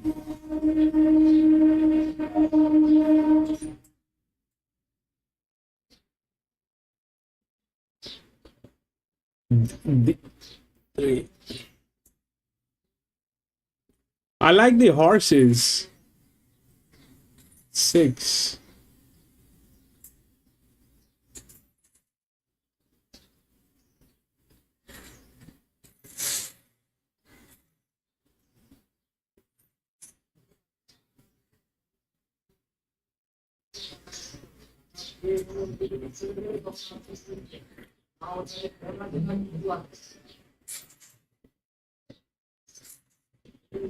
I'm very, I mean, I don't, that 5 is a very expensive horse now. It's the EW 5-8. If you are on 6, other 7, Balina. Automan 7, Balina.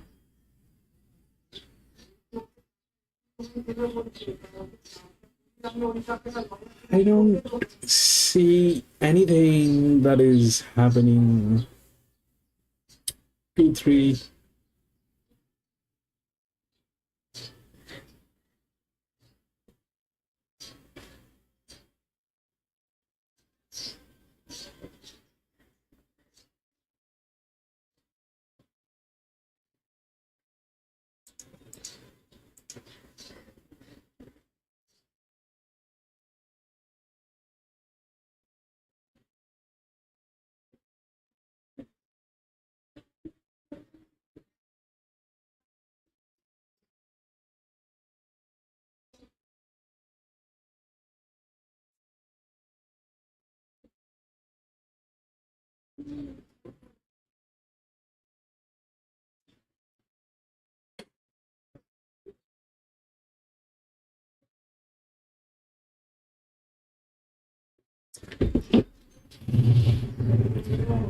Automan 7.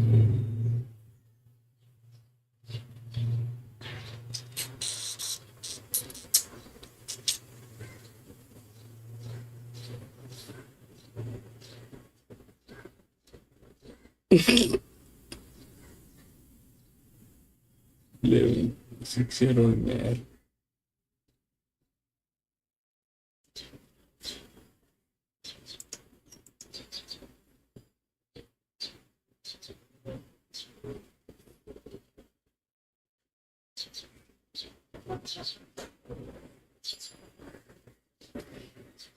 I don't know. This. It'll be a complete surprise what they're going to play.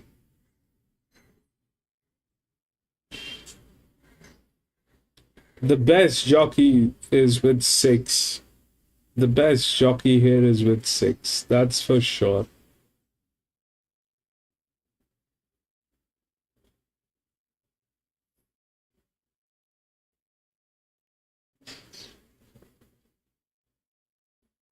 But will it deliver? That's a separate thing.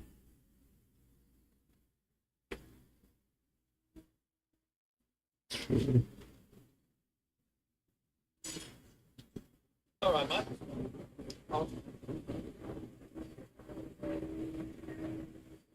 Yes. 7th and you have dinner on the 7th, you coming? Yeah.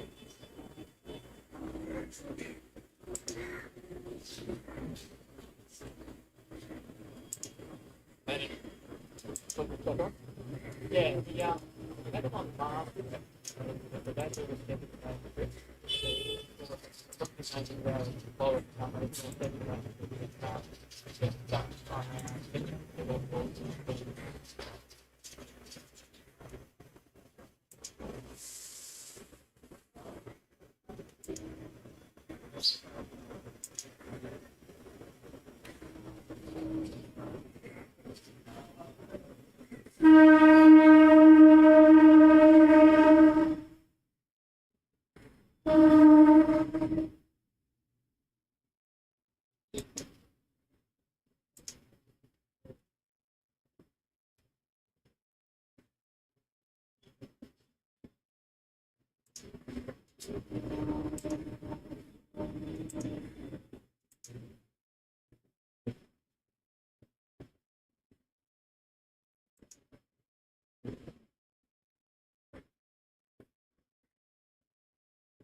Right, that's a good ball, mate. Right, well, after I went with 2.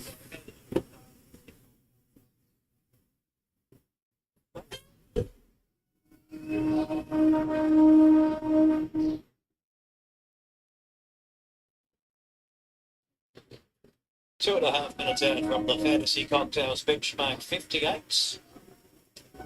So making their way from the start. Island Harley at 240.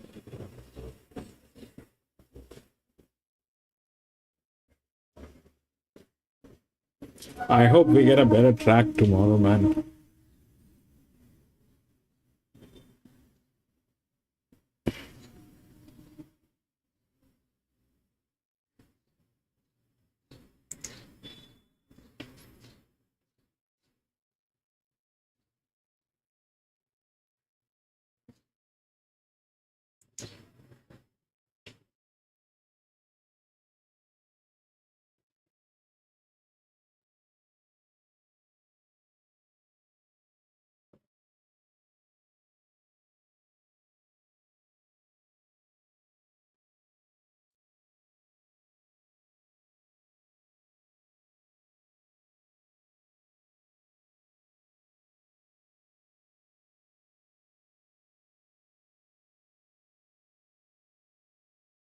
Three and 8.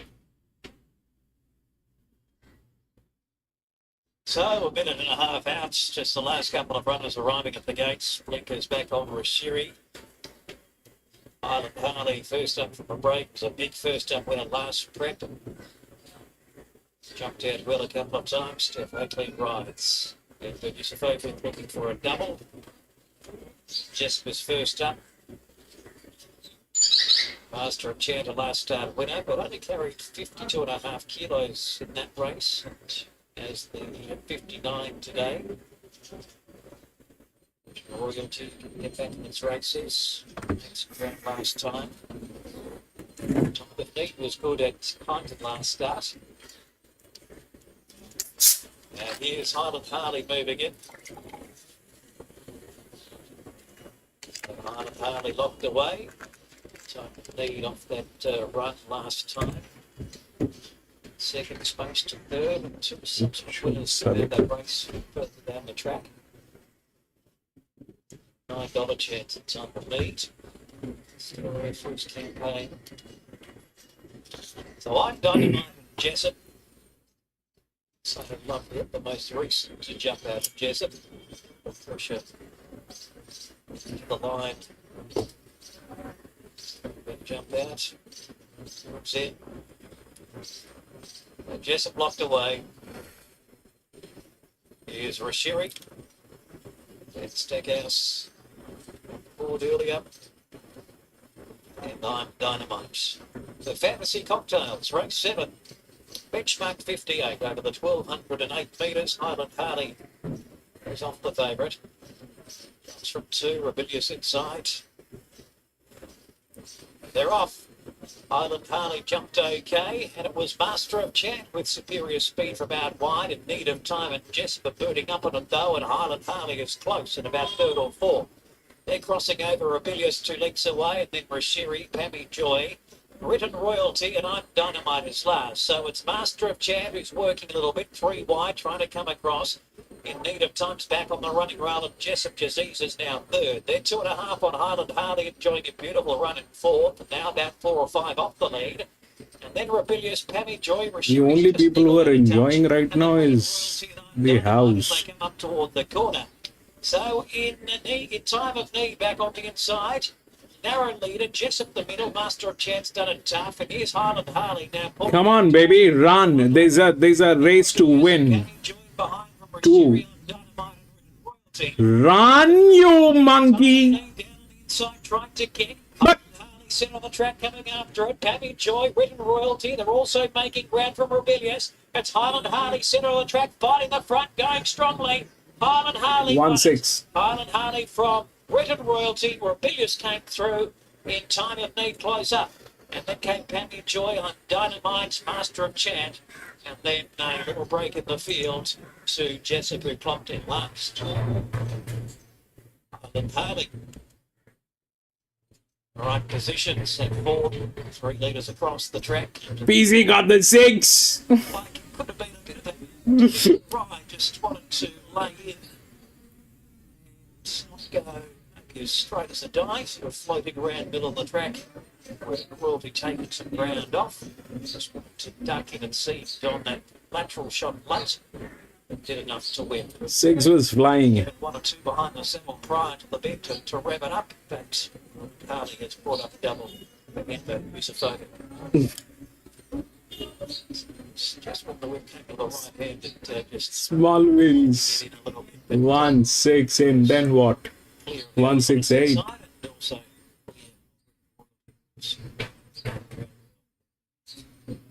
Rebellious is run 3rd, and time of need has run 4th, so it's 1-6-8 and 7, 1-6-8-7, neck by 1 length, and 1-10.25, 1-6-8-7.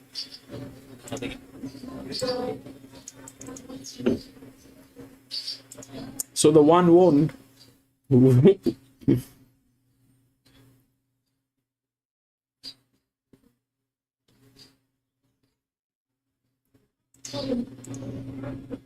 6 had the smallest pressure. It had the best jockey. 1-6.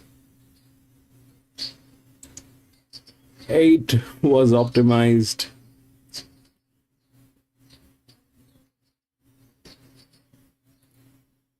One, 6, 8. So apart from that 2, everybody won. Apart from that 2, everybody won.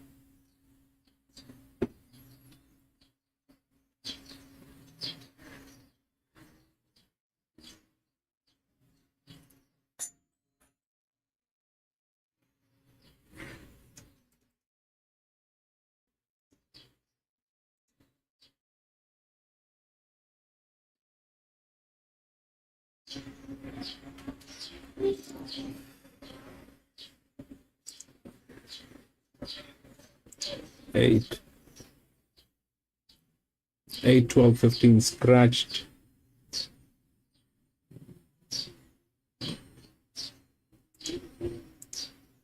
6, 5, 2, 9.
All right, here's what's going on. 6529 is through the odds.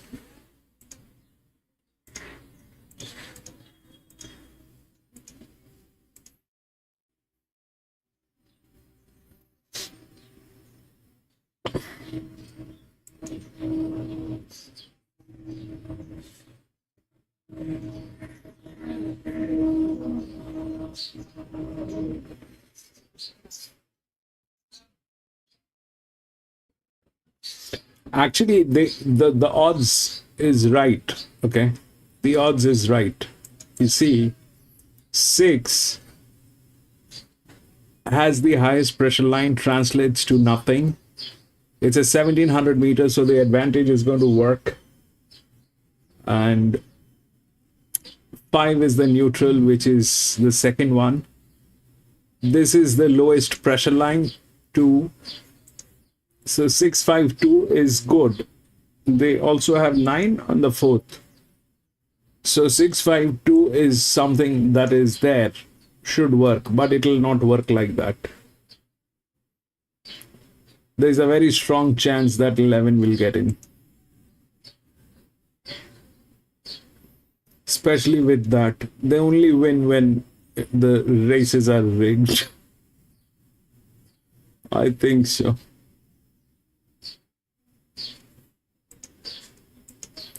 The odds are right, but 6, then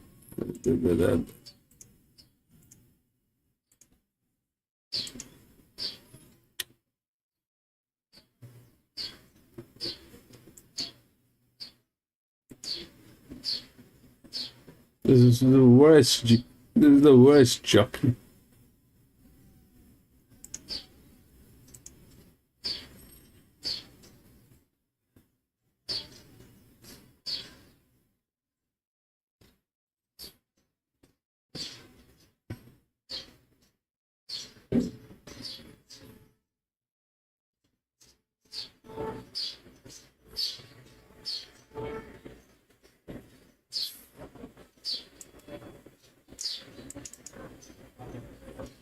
Goldburn. Minibus. here. Last look at the board, so you picked 135 after 155 was a bit early. Denny Gal is the second biggest, $13. It's a very unusual looking market. It's the second biggest, $13. Now he's up very bar. Now he's up at 12. And a few there are all up into double figures there. Riley Cat's 14, Ferrari Girl's 15. It's been spec Ferrari Girl. Prince Papa 12 to 19, Airliner $23. But one-way traffic here. It's So You Pets for Matty Dark. Let's get up to Anthony's. They move it well, race. So, 3 to load, now 2 to load. Bottom an airline of the last couple. Got 33. And So You Pets. Shortest price favourite of the day. Shortest price favourite of the week. Bridge Farm Country Boosted 58. Set to go. Stand by. Ready. They're off. So Your Pets broke well, came away in about third position. Arctic Desert and Ferrari Girl the first two. So Your Pets is into third. Prince Papa sliding across from Bound to Fire, Checkenden, Sapphire's Son, Airliner, East Harlem. They're followed then by Riley Cat from My Blue Jeans. Denny Gall is second last, and Mount Hotham is the last one. So Ferrari Girls in front. Prince Papa got to second. Arctic Desert's in third, and So Your Pets in fourth. Then Sapphire's Son fifth, and they're followed by Bound to Fire and Checkenden on the 3 wide line, the orange jacket. Behind those, East Harlem from Airliner. And then came Riley Cat from Denny Gal, My Blue Jeans, and Mount Hotham last. 400 to go. Ferrari Girl turns in front. Prince Papa and So You Pence. She's got there quickly. She strode up, hit the front. 300 to go. So You Pence got away from Ferrari Girl. Prince Papa, Arctic Desert. This is a space job. So You Pence, 5 in front. And this is how they should win when they're a $1.30 job. She races away, breaks their hearts, and wins by 7. East Harlem's racing well. He ran second. Riley Cat was close up with Ferrari Girl and Airline. 9. Then came Arctic Desert. They were followed then by My Blue Jeans from Checkenden, Down the Fire, Denny Gal, Prince Papa, Sapphire's Son, Mount Hotham. Space job, I think, is an apt description of that, despite being a little bit sweaty in the run. So You Pence has absolutely destroyed that field. She's a nice mare, this one, well bred type, I So You Think. After a long time off the sea, Matt Dale seemed pretty confident that she'd be able to step up second up, and step up she has, Nick. That was as impressive as you can get. Yeah, completely dominant. The punters got the cash there, Jace. They got the multi, they got everything, so well done to them. But So You Pence, it was 3 wide out on the limb there and just accelerated off the turn. Look, she hit the front very early, and she probably half wanted to find the rail, but look how impressive that was. To prick the ears on the line. She's got a lot of upside, as you said. And look, we saw Maison Louis, but maybe she's the one. Maybe she's not out of the meeting, but East Harlem as well. Anthony said she ran really well in the second division. 100%, yeah, but they both won pretty impressively there. Maison Louis and So You Pence, the two rock solid long odds Johnnies of the day. That one impressive indeed. Nick Hayward for Matt Dale after 814 days off. It's a great training performance. So You Think Lara Panita is the breeding of this 5-year-old mare now for the second win at just her 4th career start. 9, 10, 3, 13. 9, 10, 3, 13. East Harlem running a nice race there in 2. That's the 6th race at Goulburn. We've got 1 to come. Let's take it to Dorby. Class 3 handicap over the 2,000 metres for the last here this afternoon.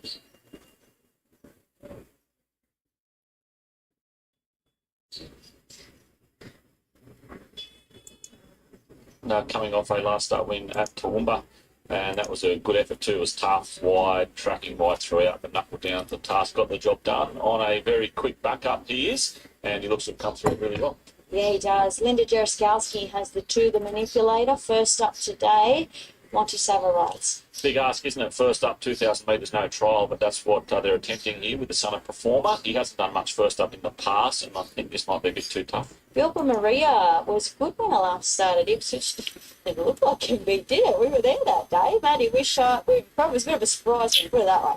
It was. I mean, it was a soft track, which she loved, so she's got those conditions again today. And if you went back through her form, she did tackle a couple of much stronger Saturday staying races, which she wasn't quite up to. So they've lowered the bar and it paid immediate results, and now they're sort of scouting wide to Dolby, and I think she's the only real game with the favourite. Taylor's is also first up for the right stable. Abigail. Big ask again, first up, no trial, 2,000 metres, but she was very good last prep at 1,600 around Ipswich. You could argue she nearly should have won first up last prep. So I've got her in as the roughie, and she looks really well in the yard. She's the best value for sure. Luna Diva gets in on the featherweight after Samantha Poynton's playing for Phyllis Kalinowski. Yeah, no weight at all, but she really needs to improve on what she's been doing all late. She's been getting beaten comfortably in easier races. Ryan Gentle has Spanish fighter. Colleen Cronin takes off 2. I was surprised he was in single figures when we did the preview this morning. He's only won 1 from 32. I suppose you go back 3 starts at 4th at Eagle Farm in a Class 1 beaten 4 behind Farino reads okay for this. And last start was a poly track run, so I wouldn't have him that short, but I'd have him as the 4th pick.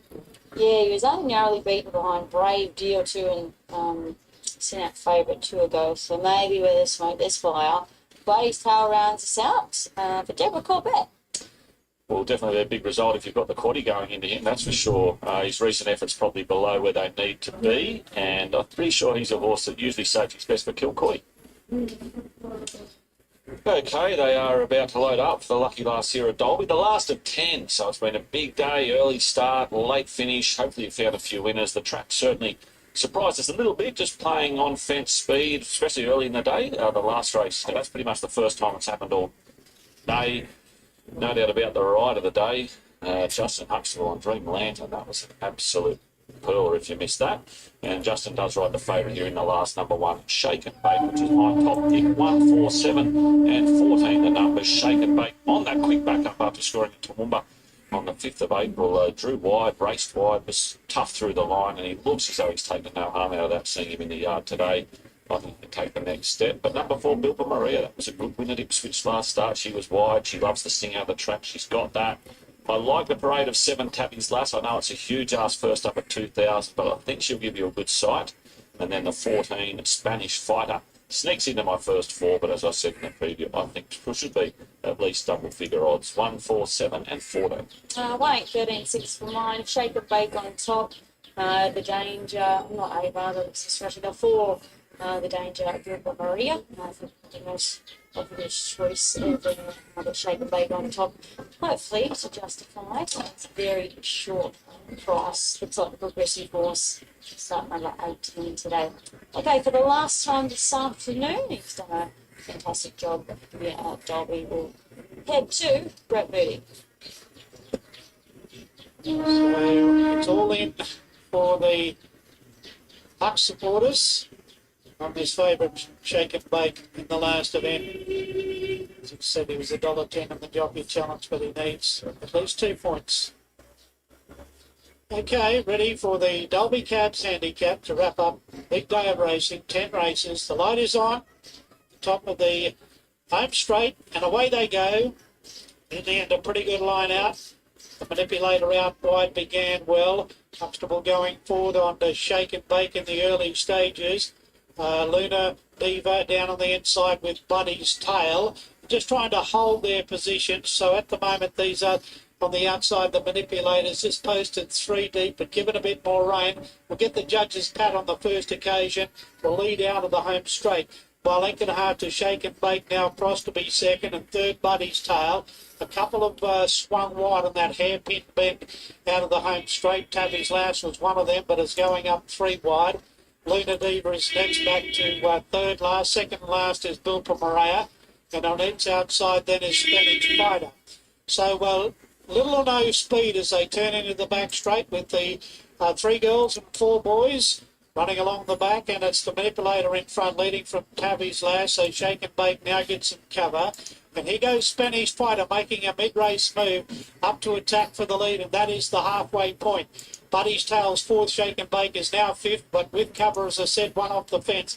Bilba Maria is tracking forward, in fact, is going around Shake and Bake at the moment and has gone for the lick of its life here. Bilba Maria trying to catch the favourite and make it work with its 62. Matty Wishart here on Bilba Maria. So it's really changed complexion here at the 600. Spanish Fighter's the new leader over Bilba Maria, but Huxtable wasn't falling for that. He's at third and he's off and running on Shake and Bake, but just heeling him along at the moment. And in fact, he's got the whip on him. They're followed by Tabby's Lab and Buddy's Tail, and the other two going up and down like elevated typewriters. That's the manipulator who's handed over the back with Luna Diva. On the home turn, and Bilpa Maria sustaining this long run will straighten to the 200 metre mark by 2 lengths. Shake and Bake. Huxtable's been at him a long way from home, but he continues to come. Still, it's Bilpa Maria in front. Shake and Bake, stride by stride, getting to him. Bilpa Maria, though, hanging on. Bilpa Maria, great ride. Matty Wizard.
Golden words, Arrow man. No, I'm not even sure if I want to go with that 6. This, you know, 6 will get in, but with who? Is it the 3 or is it the 13? Or is it the 11?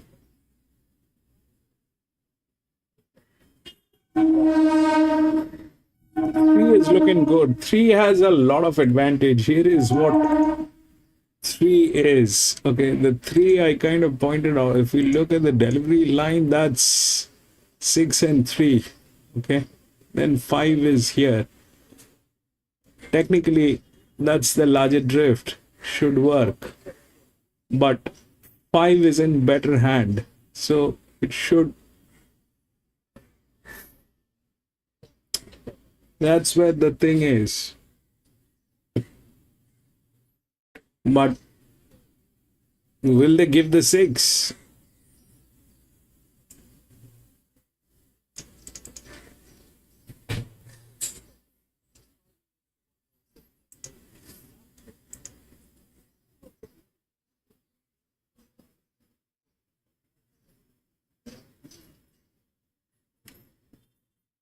Six three or 6-30?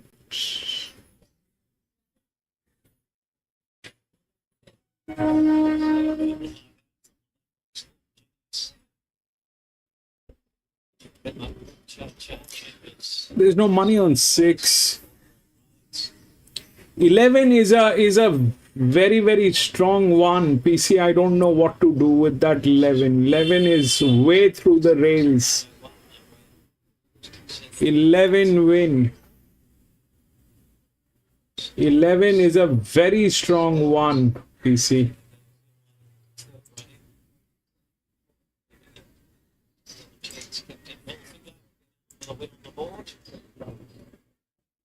It's $26. That's for Mars, 41 and 26. Lee 3 win place. Yes, I went with 6 and 3 forecast, but 11 is a scary one, which is there. Klinger going up. Ponte, third run in, gets out. Big trip, but a space between runs. Theory now. Here's Chico Sonato. The question is, they'll give 6 or not. 8, 6, and 11. 11 is a very strong one. 11. Best. Some good form, and here's Fullman for Lou. Your Stackhouse, a winner building. Ben Allen, Zach Spain, Dan Stackhouse, Jake Noonan, and Jet Stanley. The riders looking for doubles in this race. Ladbrokes 4. I like the 11, but they're like 80% downstream. The highest default. No, 4 is the highest defaulter. 89%. But here everything is possible. Off. Chocolate Royal and Ripplebrook go back. Pristinado and Chiquaponte, the first 2 out. Chart Changes are striding up, looking to hit that pair. Well, that will not happen. The 3 will not do it. Chico Sonato, who's top 5. Chocolate Royal's going through. 3 should have taken a lead. 3 should have taken a lead. As they try and find order from Fine Rebel. And Captain Hilfiger, who's back on the running rail, third last. On fire. That will not happen. Pledged. Top of the track, and Chart Changes has company with Ripplebrook going up ahead away. Now there's a 14. That 10-year-old gilding, 14 is running. It's a 10-year-old gilding. Chiquaponte's now back to 6th. And then comes Chico Sonato on the running rail. 3 is back there. 3 will not do it. Fine Rebel. 6. Getting back on fire. And at the tail end of the field is Pledge. So down the side of the track, 800 metres to go. Down the side, Chart Changes and Ripple. Where is the 13? To speed away, 3 links now, Pristinado. Foreman flew the outside, and then Chiquaponte. Chico Sonato. The 11 horse is good, but the people are messed up. Then comes Klinger, on 5, Fine Rebel. and clinched at the tail end in a bunching field. So left in front, Cha-Cha changes turns, but Cristinado's a length away. They come away from the fence, and then Captain Hilfiger to third. Lonfire's made up a lot of ground from back in the field. Chocolate Royal is next, and Please, please do it. 3, come on, do it, please. If you do that, I'll get a forecast. Come on, move it. 6, you moron. 6, man. 3, 6. I had 6 and 3. I can't believe this. Chocolate Royal on fire, Fine Rebel, Chico Ponte, and then Plinger clinched, and a break in the field to Chico Sonato, Fullman. Bomb! And Rebel wants run last. I can't believe this. To Hilfiger. They're going to go combining with Ben Allen, then a double for the meeting. It's able to. The 6. What was that monkey doing? Look at that monkey.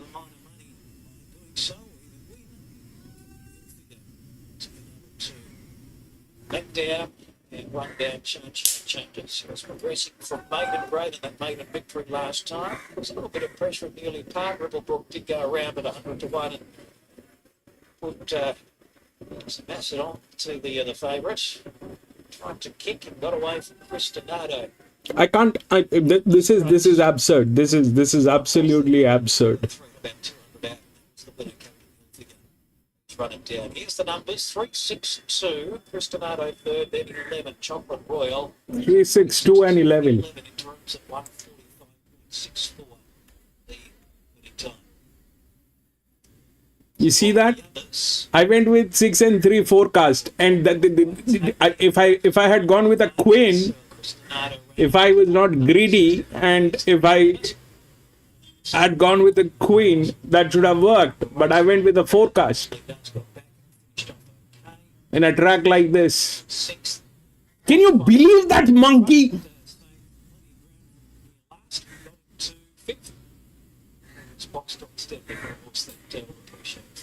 To 3, 6, 2, and 11, 1.5 by 3/4, 1:45.64. For Pink going to go to Brian with a racing pace. Some optimism why Captain Hilfiger might run well at the third run back. And I hate it, man. I hate it. I hate it like nobody's business, man. So what happened is, the 6 was the favorite. That's the linear, right? In a moderately good hand. But when I look at the final pressure which is there on the horses, because it's a 1700 meter, I need to look for something which is lower. So 3 is the lowest, and it has one of the best jockeys. But I did not expect that a linear will put its legs up in the air and given to that horse which has got 7 races, did nothing.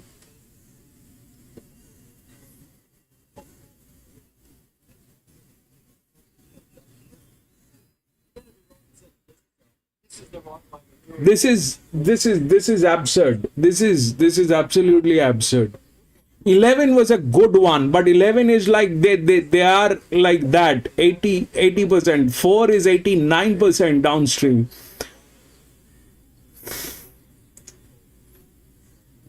Three, 6, 2, and 11. 2 was the other one which was there, was a neutral, and 11. They did whatever they wanted to do. All right, they did whatever they wanted to do.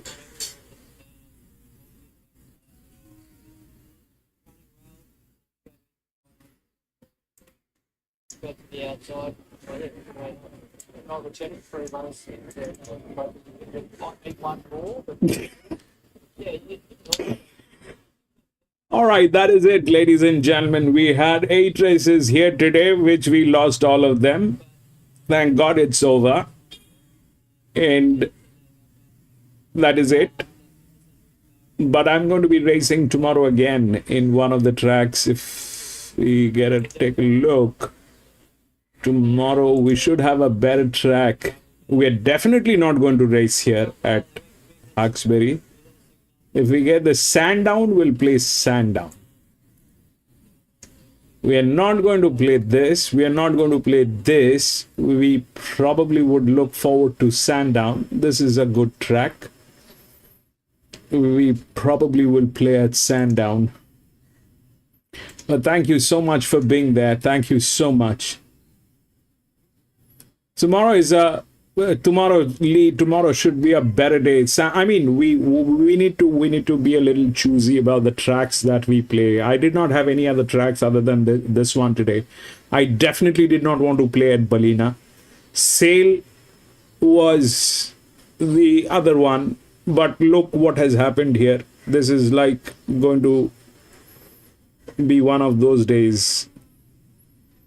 So there's no point getting here. Tomorrow, Sandown is a standard track. Sandown is a good one. Sandown is it's a difficult track, but it is a good track, and I like it. I think PC also likes it. So we're going to be at Sandown tomorrow. But thank you so much, Lee, for being there. Azhar, thank you so much for being there, my friend. Lee, thank you for joining in. Araman, thank you so much for being there, my friend. PC, thank you, my friend. I can't thank you enough, but thank you so much for being there. Azhar, thank you so much for being there, my friend. Tuna, thank you so much for being there. I think that Lewis, thank you so much, Lewis, for being there. Have a great day, gentlemen. I'll see you tomorrow.